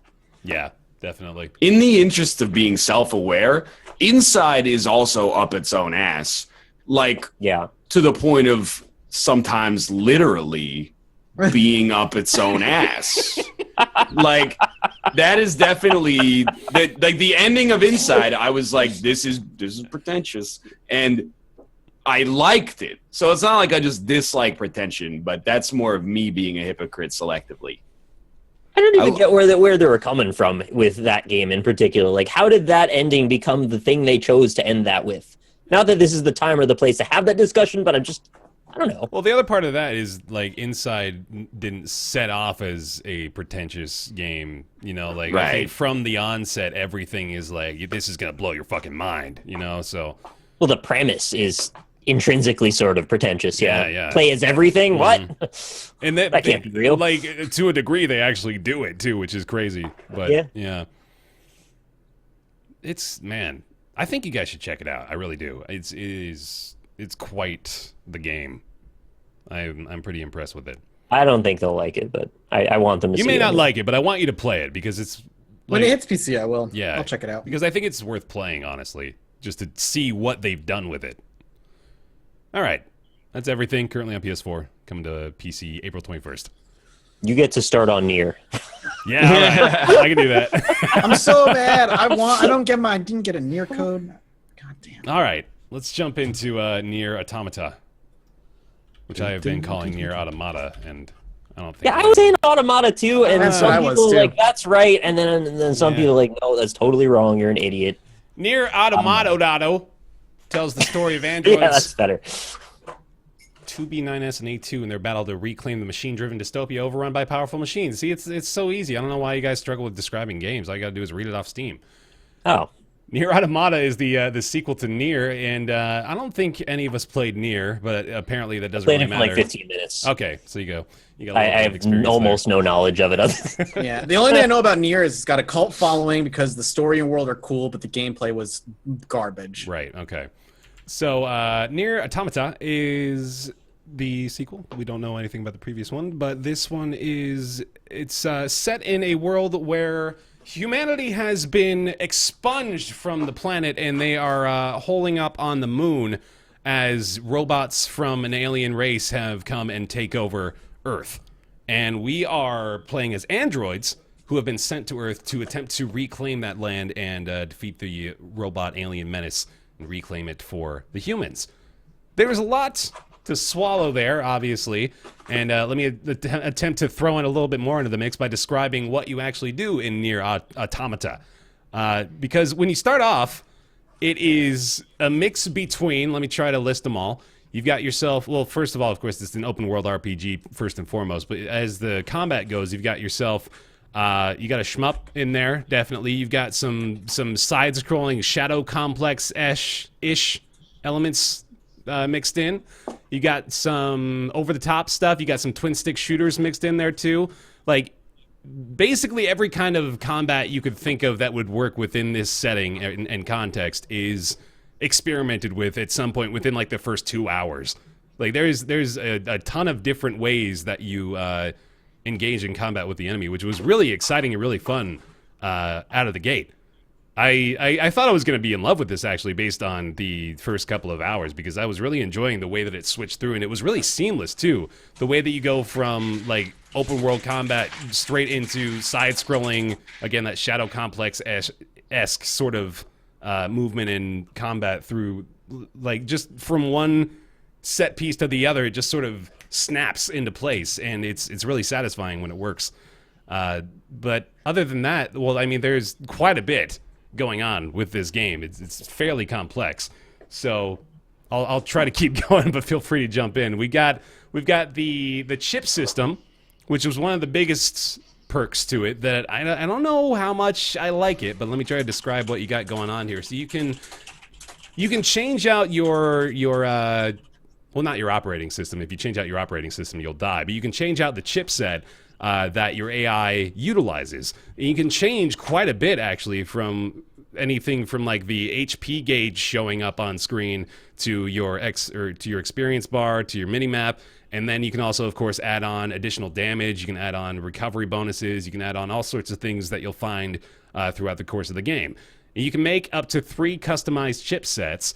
And you can do anything from like taking out all of the HUD stuff to leave more space to add on damage and whatnot. Or you can just go super easy mode and you can add a bunch of like auto fire and auto aim stuff to make it really easy to play through.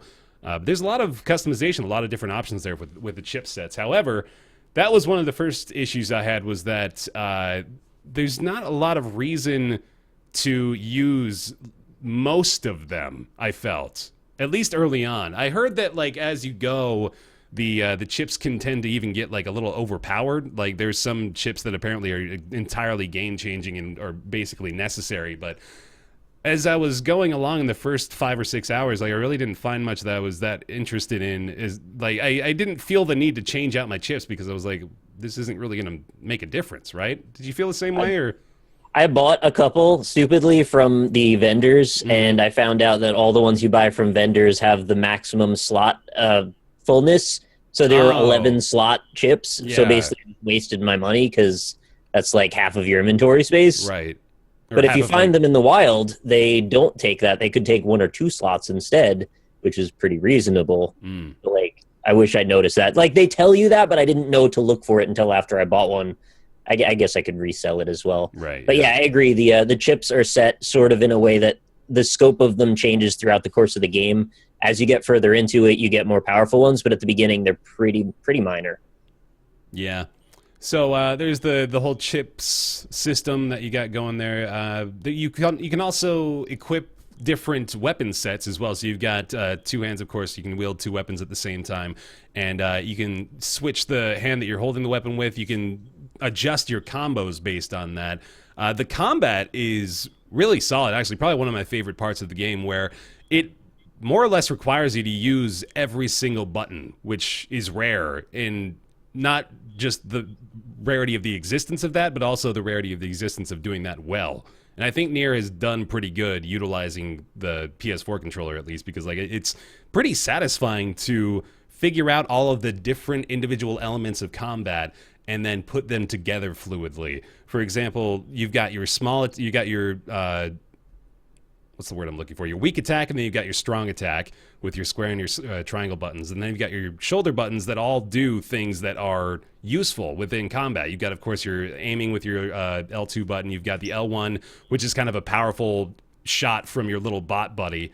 Then you've got your R1, which is just continuous fire from him. And then you've got the R2, which I believe is the dodge.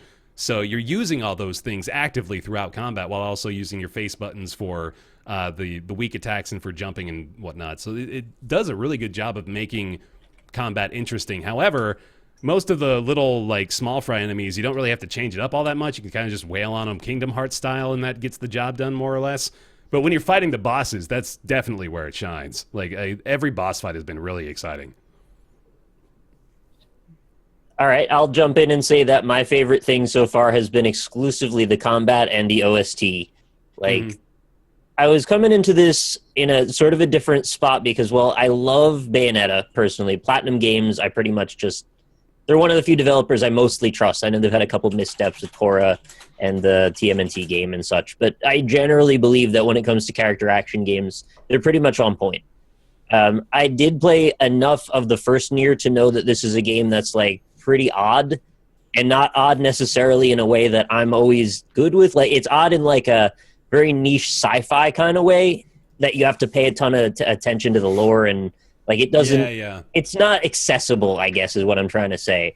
And that's not a problem. It's just like you have to be aware of that going in, because it might not be a game that grabs you. And after spending about 4 hours with it, I think that's about where I'm landing, is that it might not be a kind of game that grabs me. I've done maybe 2 or 3 boss fights now, and they seemed all right, but I have a lot of problems with the camera. It really does this kind of shitty thing where it switches you into shmup mode sometimes, and all of a sudden you're doing your bullet hell thing, which I know is a staple of the game, and I'm not trying to say it's intrinsically bad, But if I'm having no problem dodging when I'm in third-person action mode, and then you put it to overhead mode like this, now all of a sudden I can't see what's in front of me anymore. Right. And I'm not fighting properly, and I found that very frustrating. Yeah. The other thing is it's got a very awkward, at least for me, quick heal system. Like there's a toolbar that you can pull down if you hit down on the D-pad, and much like Zelda, you have to take your finger off the left analog stick to hit down on the D-pad. And to do so, you get that like 1 or 2 critical moments of I can't control my character. Yeah, there's that thumb motion again, which for me was enough time to actually get hit by the boss and die, which is not the end of the world because it functions sort of like a Dark Souls system where you go back and pick up your body and then you get all your chips back and it just equips them again. So it's not a problem. It's just a little bit frustrating, and maybe there's a way I could, redo that mapping or something. They were saying that you could hit start, but like when I was trying to use the pause menu, it was just saying like paused. Sometimes I could get to the menu, sometimes I couldn't, and maybe it was because I was in a boss fight. During combat, or boss fights, I think is when it might be restricted. Right, and then there is an auto heal chip as well. So there's ways I can make this easier, but like I shouldn't have to. It's just sort of a problem, in my opinion. Granted, I don't think it's a game-breaking problem because obviously it seems like a lot of people love this game. Shut up! Okay, Mathis, Shut I won't up, talk Nick. anymore. Does he know his mic is on, I guess? It's got to be those neighbors again.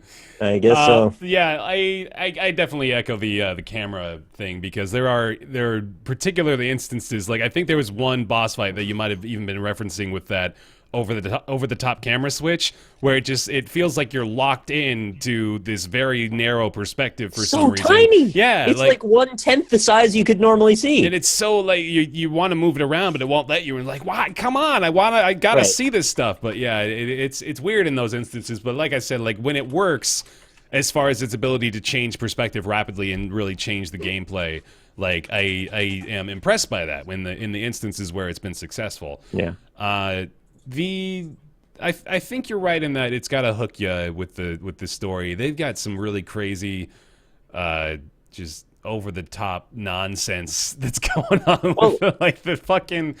I don't want to spoil a lot, but there's a scene where you walk in and you see a bunch of robots banging each other for some reason, and it's so off-putting. But I guess that's sort of like the idea is that it's trying to change your perception of what these beings are, but at the same time, it's just a bunch of robots banging each other, and you sort of don't know how to handle it. But it's it throws a lot of stuff at you, and it may be difficult to parse it all out. And apparently, this is also the kind of game that necessitates multiple playthroughs. Like you got to be pretty committed and enjoy this. I think to really get the full experience out of it. Somebody in chat just said, I would love everything about it if I made it past my first 2 playthroughs. Jesus, yeah. I don't know if they're joking, but I believe they could not be joking. I hear that sentiment, dude. Like, you've got to play it 3 times, I guess, to really get the full impact, and that is, man. The first ending when you beat the first time is not actually real. You have to beat it like 3 times. Oh. Yeah. Well, I mean, I love the combat. I mean, it's got the Bayonetta-style combat, but I don't know if there's enough combat to sustain the game because a lot of it seems to be wandering about. Yeah, and I don't know how much of the mid and late game is going to be similar to that because it is sort of losing me with the fact that I'm just wandering around most of the time.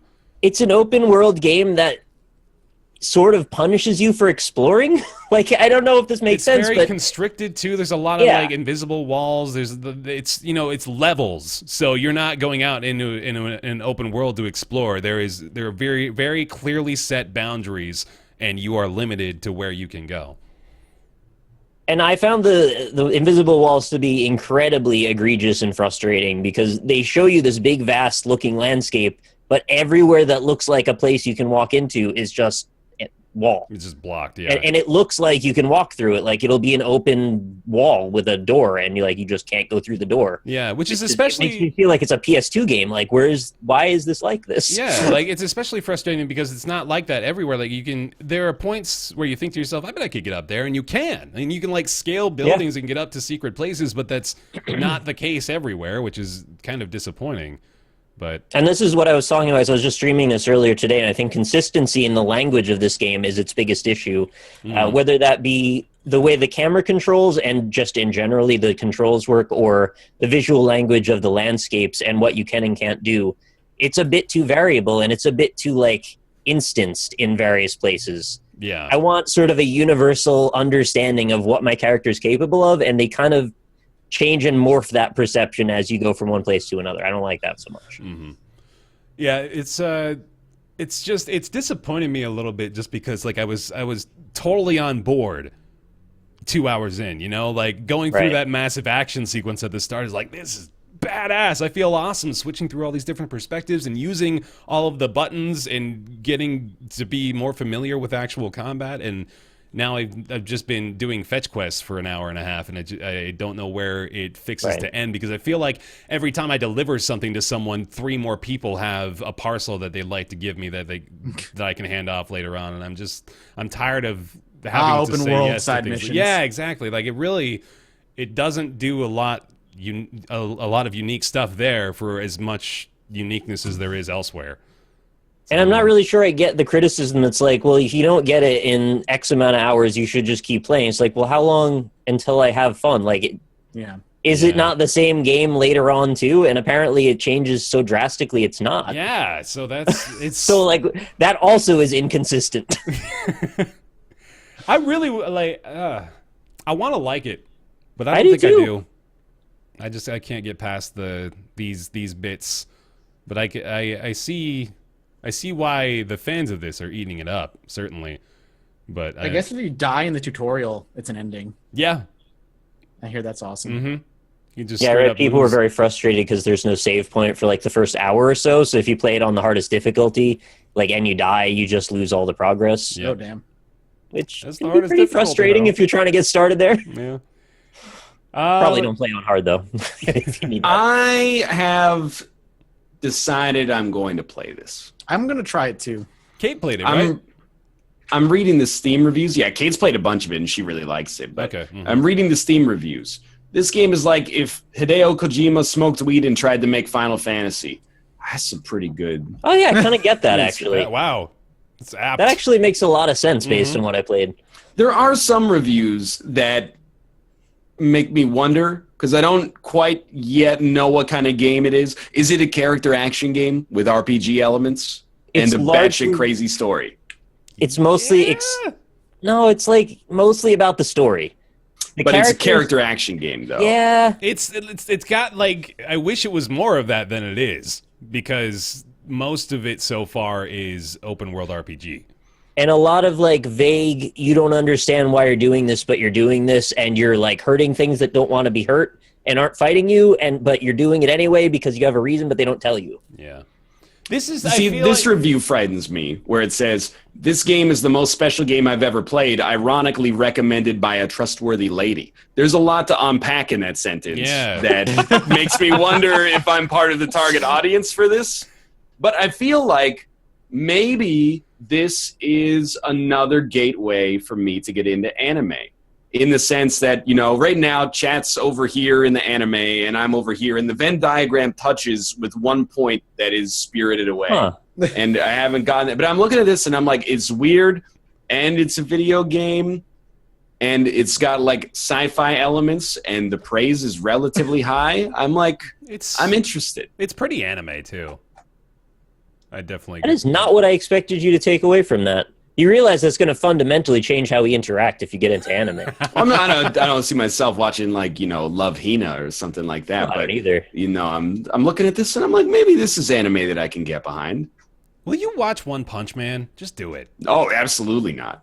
please. That's such crap. It's so good. It's wonderful. Just play it or just There's watch it. no Play it too. shortage. It's too of- mainstream for him. There's no shortage of good media. It's got to strike you in a unique It's fashion. actually like one of my favorite shows, not just It will anime. strike you. One Punch Man is fantastic. Was- If you're getting this inkling, I want you to watch it. Well, let's let him start on the drip feed first, and maybe we can work on him later. I gotta watch the original Ghost in the Shell first. Okay. Yeah, I've never seen that either. I need to see it before the movie comes out. See, the thing is, when you're born and you watch like Western movies, you're like 8 years old. They're not going to be like, hey, watch Dial M for Murder. You're going to go watch Fern Gully or something, right? Madagascar. Yeah. But if I'm getting into a form of media as an adult, I owe it to myself and the community to start from the genuine 100% canonized classics, I think.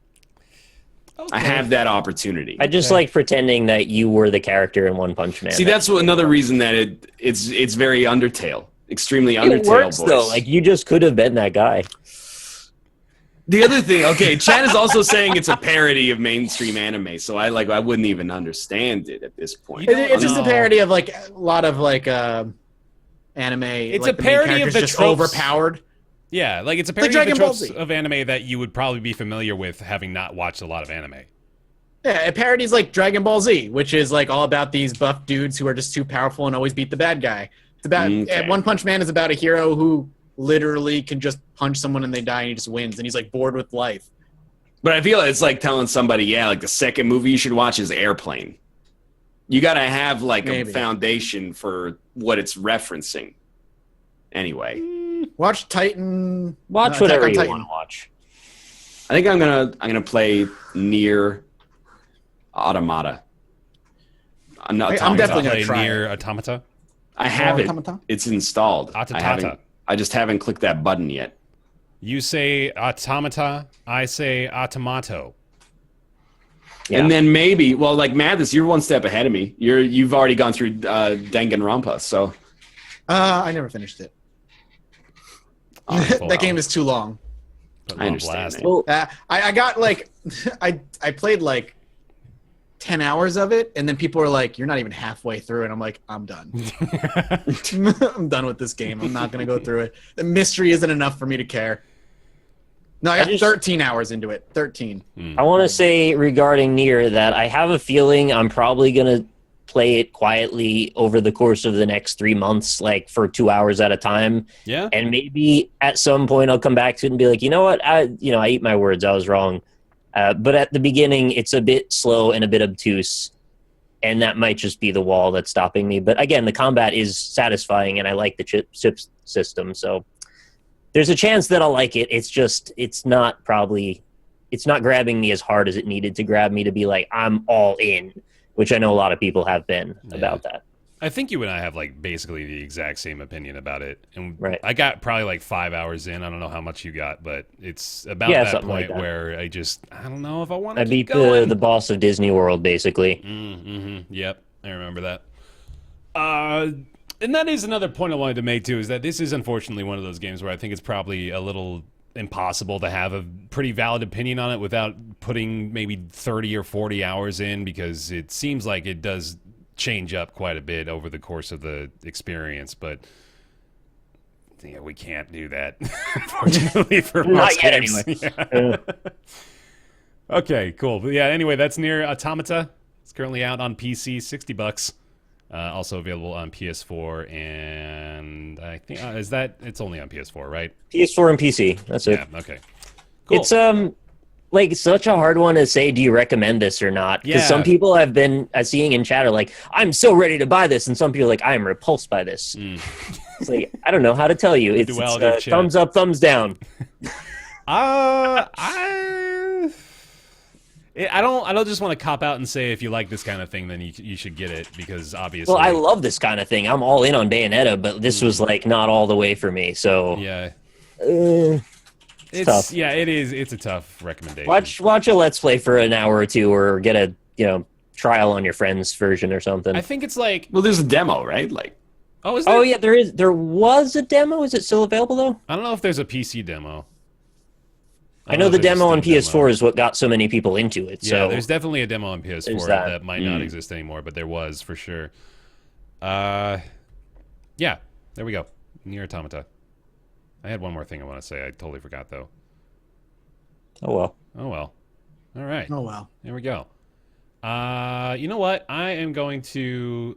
Let's just do this real fast, because really this portion of the show that I wrote in the docket for Hollow Knight is me echoing Nick's extremely high recommendation of it. And I want to hear Ryan sort of summarize his thoughts on it so far as well. I think you and I are about the same place in it, actually. Probably, yeah. But it is I Lost have been, somewhere beneath the caverns of dirt Help mountains. this man. absolutely no idea where to go. But yeah, Yeah, Hollow Knight is a great video game. yeah, it is. Basically, full stop. I'm trying to resist the temptation because everyone knows it's good to be like, this is what I don't like about it. Yeah, But I feel like combat is a little floaty.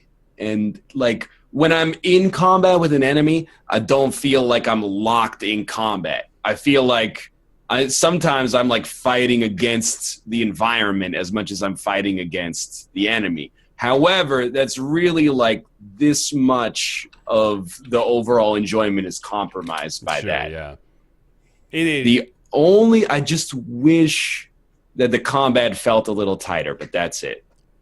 I have Keep just playing. You might find something that helps you with that. Yeah, Oh, but shit. I know that there is a seal for that or whatever, but I just wish they did it instead of making it a seal. I don't even agree. I think the combat's great. Yeah, I do too. But like the combat is like really floaty though. I don't think so. No, I don't think so.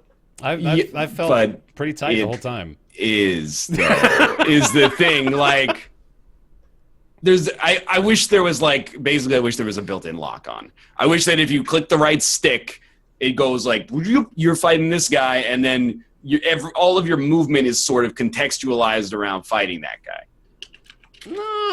No, man. Like it's got its system. I think the floatiness that you're describing is just sort of inherent to the jump, isn't it? Just the gravity associated with the immediate descension. Or maybe you're having a completely different experience, but like I just love it. I just really every part of it has been fantastic. The music is wonderful.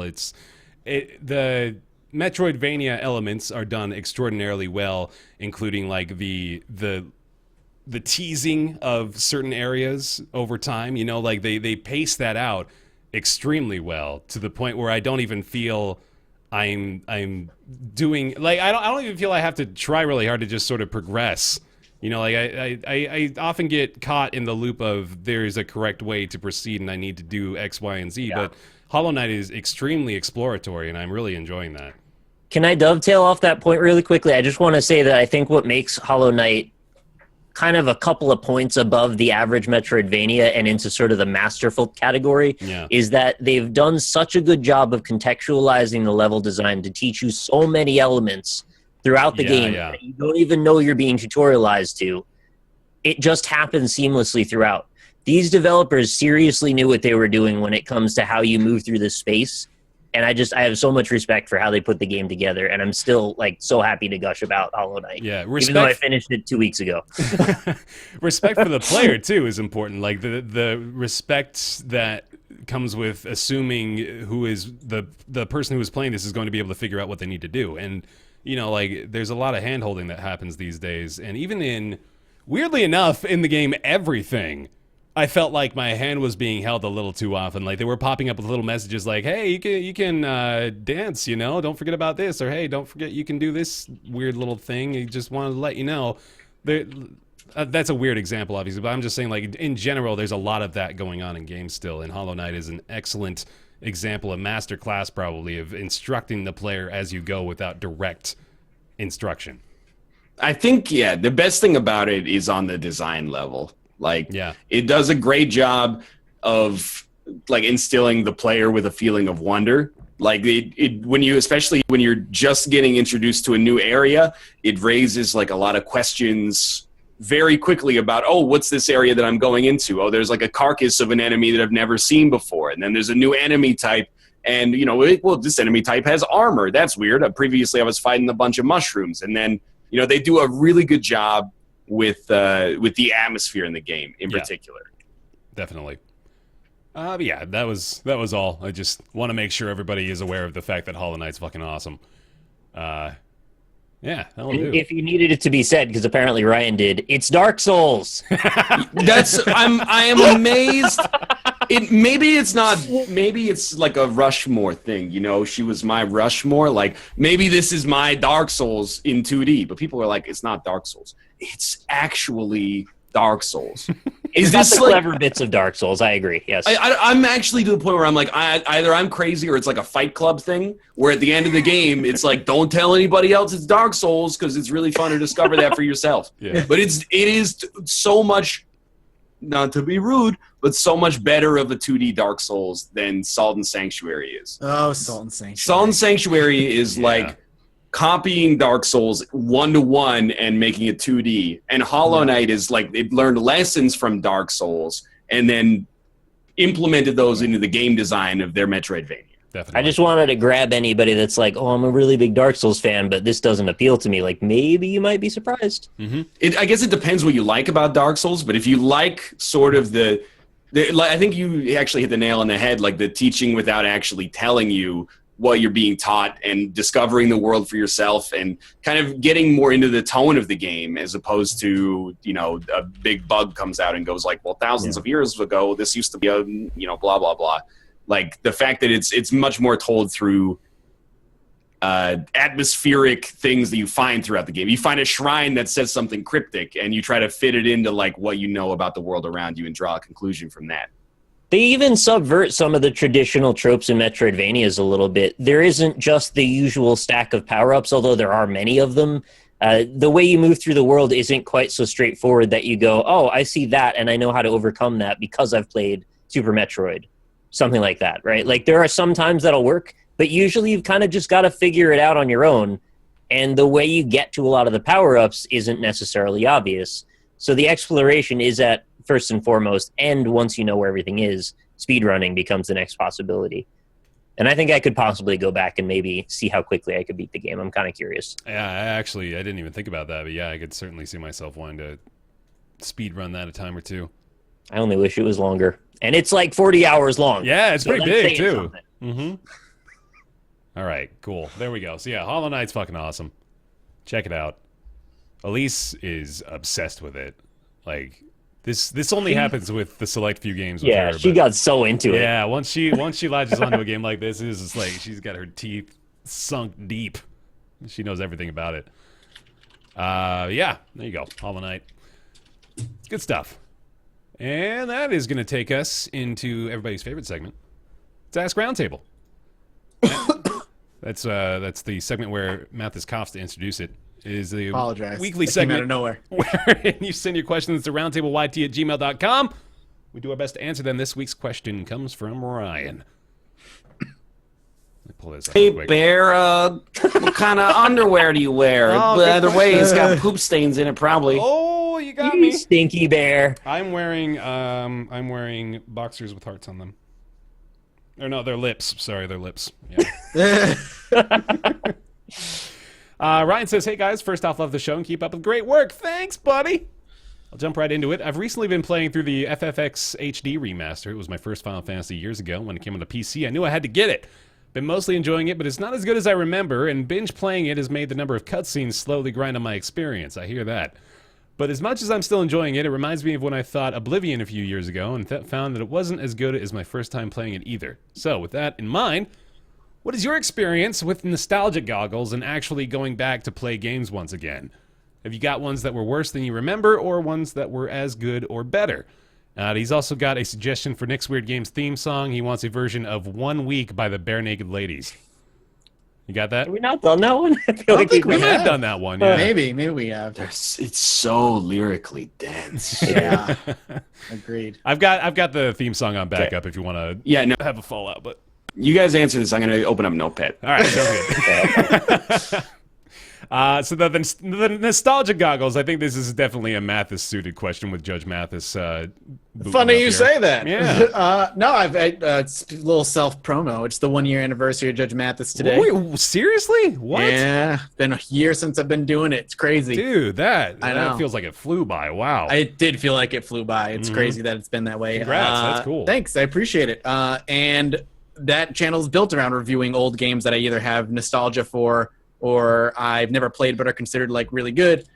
And it's actually interesting, like the progression of the way I look at these games as I started, because I think early on I very much did the same thing. You go back and you're excited, and then you play, you're like, well, this isn't as good as I remember. Yeah. But I honestly think if you go in, and what I tend to do now is go in and look at it in the context of the year that it came out, you can still appreciate the game and enjoy the game for how good it was back then. One of the ones that I played and I kind of looked to is I did a System Shock 2 review, and System Shock 2 is regarded as a masterpiece. It is a game that influenced game design for years to come. And you go back and play it, and if you're going back and playing and expecting this like revolutionary game, but you're going to hold it to the standards of today, you're going to be disappointed with System Shock, because there's a lot of design in that game, specifically with the UI, that is like a clusterfuck. A lot of it's trying to do everything and give you all the information possible, while also trying to be somewhat accessible, and it kind of flubs it really, really hard. But if you go back and look at it as 1999 and look at the games that are coming out in 99, what System Shock 2 did was you see the rippling effect of games for decades to come. And I think because of that, I can actually really enjoy these games without nostalgia glasses and say, no, I can see why these games are still excellent, or were considered excellent. Some of them don't hold up. I think PC games in particular hold up better than most, because PC games they're pretty. There's a lot of strategy ones that came out back in the day, and those are still really good, even considered today. Mm-hmm. Nick, you got any you consider good or better? Well, so the one that because I gotta basically piss everybody off if possible. Sure, so the one that I'm gonna say that I think does not hold up as well as I wish it did is Final Fantasy VII. I agree with you. Definitely. And the reasoning behind that, it's a number of things. Number one, the writing is rough at times, and it took a bit of an odd angle at times. Granted, the gameplay systems underlying that were still fun, but they happened to hit at the very most awkward stage of game development in terms of graphical resolution, which is the pseudo-hybrid screenshot plus 3D models. Yes. Like really awkwardly low-poly maquette kind of style stuff. Golden Age. And I know what they were doing. It makes sense for the time, but it just doesn't hold up for me. I just have a hard time with it. Doesn't mean the game's bad. I know it's many people's favorite game of all time, and I'm not trying to shit on it, but for me, it doesn't hold up. And I'm curious to see where they go with the remake of it, or if they just make it worse or something. Someone in chat actually said, they said I can appreciate it, but do I still consider them fun? That's actually a really hard question to answer, because some of them are, maybe it's not as hard as I'm thinking. Some of them are fun. For instance, Theme Hospital is one I did 2 weeks ago. I want to talk about that, yeah. And I played it, and I was having fun with it for the first 2 or 3 hours, probably. I was like, this is really fun. But again, as somebody who's played so many strategy and management games over the past couple of years, it very quickly became apparent what has been improved over the past 20 years in these style of games and where its weaknesses lie. But I still think you can have fun with them as long as you understand what you're getting into. It's really tough. Not everybody's going to be able to go back and have fun with them, I guess. I think it's going to be a personal thing. I don't think everybody can go back and play an old game and appreciate it and have fun. But there are some games that still hold up, I think, pretty well and can be still a lot of fun. Some of them are fucking hard to get through. Yeah. I'm not going to lie about that. Theme Hospital, I don't want to say it was hard to get through, but once I realized the limitations of the game, I was missing some of that quality of life stuff. That definitely brought the fun aspect down. It's interesting because, like you mentioned with Theme Hospital, that genre of games has basically become an entirely different beast here in 2017. You know, there's so many things that they've learned that they've applied throughout the course of 17 years of development that has made those sorts of games so much better over time.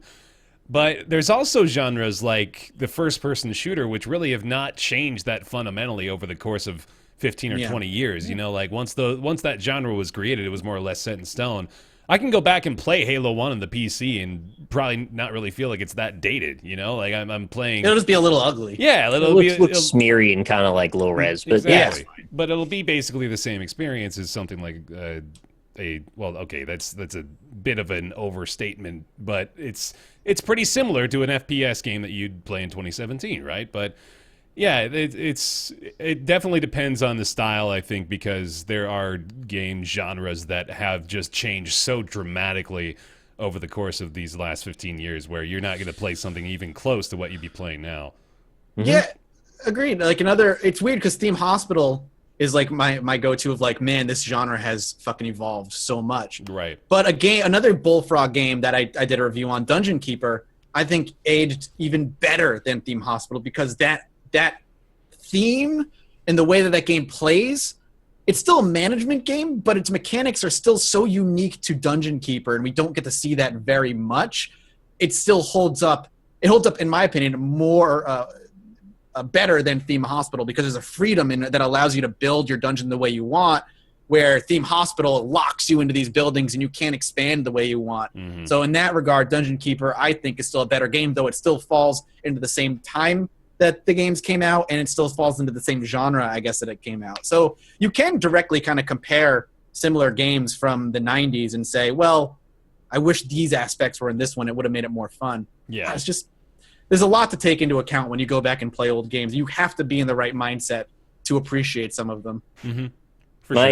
My good slanted one would be Marvel vs. Capcom 2.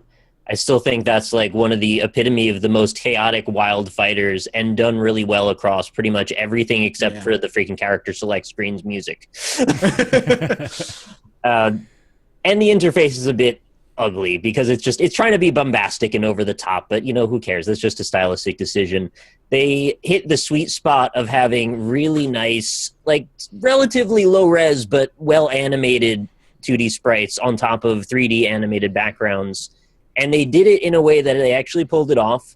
It didn't look too crappy. I don't think anybody thinks it does. And the action is super fast and fluid and still holds up just fine. And fighting games don't change all that much in their concept. If anything, they're actually coming up with new ways to become more convoluted now because they're doing stuff like with the new Guilty Gear. They're actually making fully 3D animated models that are trying to be exactly the same as sprites. Mm-hmm. So they're like creating an extra element of, graphical issue trying to make something flat. Mm-hmm. Yeah. But, they did it fine the first time, and I guess it probably makes it a lot easier to animate. You don't have to draw each frame. You just have to contort them using the requisite software. So probably for cost reasons, that's why they've gone that way. But, I think it was probably the pinnacle of 2D sprite-based fighting games is Marvel vs. Capcom 2. I think I agree with you. I played so much Marvel vs. Capcom 2. It's amazing somebody just has to put in chat, want to take you for a ride, and now there it's it is. all that's in I'll my take head. you for a ride. Yeah, I'm like, oh, fuck. There are some games too that you go back and like, man, these are still so good because there are not a lot of games who do that. And I think Baldur's Gate, like Baldur's Gate 2 specifically, like as somebody who grew up with console games, to know that I missed out on an RPG that choice heavily influenced story, something that I only dreamed of when I was a console player, like that existed back then, and to go back and play it and still see how well it holds up. I'm jealous I didn't get to play that when it came out because that would have blown my mind as somebody who grew up on like JRPGs instead, where choice wasn't at all an aspect. Sweet. There we go. Well, thank you, Ryan, for the question. That was a good one. I appreciate that a lot. You're welcome. Yeah, you're a good guy. If you got a question, you can send it over to roundtableyt@gmail.com. That's going to bring us into everybody's favorite segment. After their favorite segment, it's Nick's Weird Games. I've given him like 6 minutes, which might as well be a year in Ryan Letourneau's world. So let's I'm ready. All right. Okay. I mean, it's not the whole song, but yeah. Okay. So, we're starting in media res here. It'd be like, holy cow, did you see that one game? It's the exact same as their last 5 releases, an RPG on PC and then PS3, and IGN gave it merely a 6.3, bad like the bouncer when you play it. It's pretty bad shit, unless you really like the background. Despite all this, they made a new one that's actually fun, but then the studio just shut down. How can I help it if I think this game is pretty bad? It's $60 and it sucks, so it made me mad. Yet it found its way to Nick's Weird Collection. Now he tortures us to test our recollection. I have a tendency to look at chat when we play. I have a history of guessing that it's Brink. Wow, that was fucking incredible. That might have been your best one. That was easily your best one. Thank you. Holy shit. We got to just stop requiring you to answer the Ask Roundtable question and instead just give you that Let you time go to off and take a notepad. Yeah. Right. And no more of that theme song. Let him do it. He's got to do it. He's got it. All right. Good shit. It's under pressure. Hang on. Yeah. I need to hide chat. Nick's Weird Games.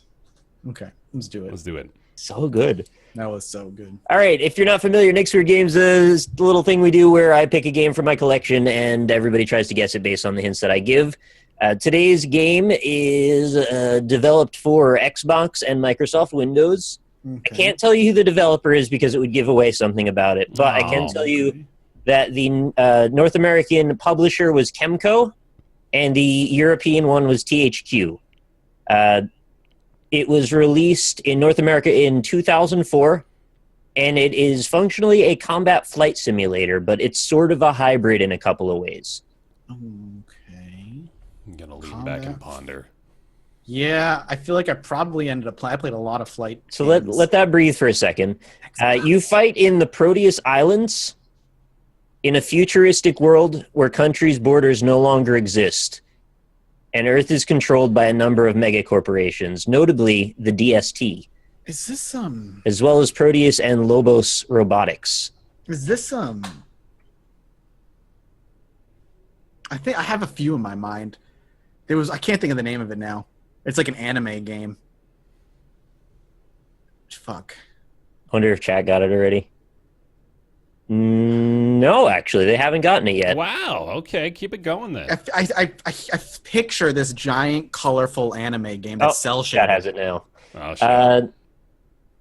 It's a game is set over 20 levels in which the player takes possession of various weapons and ships in order to accomplish each mission. The game was well received critically, but not a commercial success, due in part to a delayed North American release due to a lack of advertising. Got a lot of 7s, C+, B+ kind of ratings. Good sound effects, good gameplay, too linear, not having multiplayer apparently. BattleTech, is it? No. That's what that was. I think that's what I was thinking. Took chat more than 2 suggestions to guess it. I don't know if I'm going to be able to get this. It was criticized as being not as freeform as it seems. Not as freeform as it seems. I feel like I know what this game is. The controls are simple, which is saying something for a flight simulator style. Yeah, so really, it's more geez. arcadey. Visuals of the game and voice acting were ridiculously undulating. What's that even That's mean? the quote they used. Is it? It's not Crimson Skies, Oh, sorry, the right? learning curve was ridiculously undulating. No, it was not Crimson Yeah, Sky. it's not Crimson Skies. That's too like popular. Figure Yeah. out Is what it? that means. Sorry, I'm What just does gonna that go mean? through. No, I misread. It was the learning curve was ridiculously. Oh, okay, yeah. Is it? I need to search because I don't know if this game came out on Xbox. So before I say anything, I'm gonna look. And Yeah, see. no, it was Xbox and No, but the thing the game I'm thinking of. So I want to see. That looks like it. I'm gonna try and grab the person. Is it who got Jaeger? Yes, Okay. Yep. Dude, That nice. game's weird. Wow. it is Because Jaeger. I remember the cover for that game is like wicked boring, if I remember correctly. I'm even showing it to you right there now. it is. Oh, I'm not looking. Sorry, hang on. If you, That is not the cover. yeah, the cover on the wiki page, by the way, looks like a fucking crazy ass like anime movie. Yeah. This is not what this cover was for us. No. Apparently, a 92% official Xbox magazine German issue. It says. Wow. Why do they specify the German issue? I remember Look at game. that evil man's face so on the many cover. I know, dude. I thought you were talking about for some reason Battle. So the guy in the This fucking guy looks evil to you. He looks like a No. Just go to the pan to Oh, your this left. guy here. Yeah, that guy's like, oh fuck, Do I you got know what- Jaeger mad. Do you know what anime game I'm talking about that I was also out on around that time? It was like your jet could like morph into like a robot. This chat now? Fuck. It's like a Robotech. Go- kind of Zone battle. of the Robotech. Maybe Enders. it's Robotech. Maybe it is Robotech. Look that at I'm this thinking guy's of. eyes. Can you see? Yeah, it was Robotech. That's what I was thinking of initially. Do you see his eyes? Ah! One freaking eye is out. way bigger than the other. Jaeger! That's weird, man. I want to say thank you to Spoony Bob, who I believe was the first person to guess it correctly in chat, Well done. which is especially noteworthy considering chat didn't get it instantaneously. So, grats to you Yeah. again. Seriously. Awesome. Nick's Weird Games. Hey, everybody. That'll do it. That's our show. Thanks for watching. Thanks for being here for another week of Roundtable Live. We are here every Friday. Try to be here every Friday at 3 o'clock Pacific, 6 o'clock Eastern Time. I will not be here next week. Mathis will not be here next week. I'm He's gonna following be- in Ryan's footsteps and I'm going esports. Nice. There we go. So- I'm excited for that. Should be fun. What team are you gonna join? I don't know if I'm assuming I'll be assigned a team, but here's the scary part. So it's for MXM, which is NCSoft's MOBA. Yeah. But like they actually have professional like MOBA players coming to play in the Jesus. tournament. So I'm gonna get fucked. You're Like, I'm just getting gonna paid die. to go get your ass beat a little bit by pro players, right? Yeah, it's like Dyrus he was team solo mid for League of Legends. Like yeah. I'm gonna get shit on. So that should be fun. Cool. Yesterday, you told me you couldn't talk about it. Today it was announced. You had an NDA. Yeah, And but now- today on our show, It was announced. I'm allowed to talk about it now. I wasn't allowed to talk about it till it was announced, and then they put up a website with me on it and stuff. So, Oh So I'm shit! gonna You get got your shit face on there? oh hell yeah! Where's that at? NDA, not that harsh. Go to MXM's like Twitter and just go to their announcement All right, hold on. thing. I gotta find this. This is important. While I'm finding this, I'll tell you guys, thank you very much again for watching the show this week. Feel free to go over to our Twitter. That is at Roundtable PC. You can also follow the show discussion subreddit over on roundtablepodcast.reddit.com. I can't find this website, man. And thank you to everybody Hang that joined the Patreon again. Yes. This just the other day, I put out a thing on Twitter, and a bunch of people joined. Appreciate it very, very much. Anybody else that wants to, we appreciate you too. We really appreciate it. We want to thank those who have been at the $20 level and above. We really appreciate it a lot. There's quite a few new entries on this list as well. That'd be Julian Avelsgaard, Jonathan Graham, Scrotty119, Lord Malice, Sehoa, Jamie Tinsley, Joseph Boss, Penn Gillette, Michael Bush Larson, Talks to Wall, TJ Majesty, Chaos Ain't Nothing But a Briefing Theorist, Colby Klein, Greenlight, Orin Saltzman, Christopher Flagg, Eric Schooley, Brizzle Brip, It's a broken Positron, picture. Myth Scarab, Mediocrities, Justin, Smurfette, and Logan Ray. Thank you guys very, very much for those big contributions over there on patreon.com/roundtable. You got it? Don't shit on me, Ryan. This is a celebrity tournament. That's what it's marketed as. All right. No champions of fire. Fucking You're no famous. celebrity. God damn it. Thank you all very much. We really appreciate the support over on patreon.com/roundtable. You can go support it. It's just $2 or $3 a month. If you've been enjoying the show for the 2 years we've been running it, felt like contributing a little bit financially, really goes a long way. So we really thank you very much for doing that. And thank you for watching. We'll be back next week. We'll have a new Mathis. Don't know who that'll be yet. We'll finally. figure it out. And, Austin or Rob, that's my money. good bet. All right. Thank you, everybody, for being here. We will see you next week. Bye-bye. Later. Later. Bye.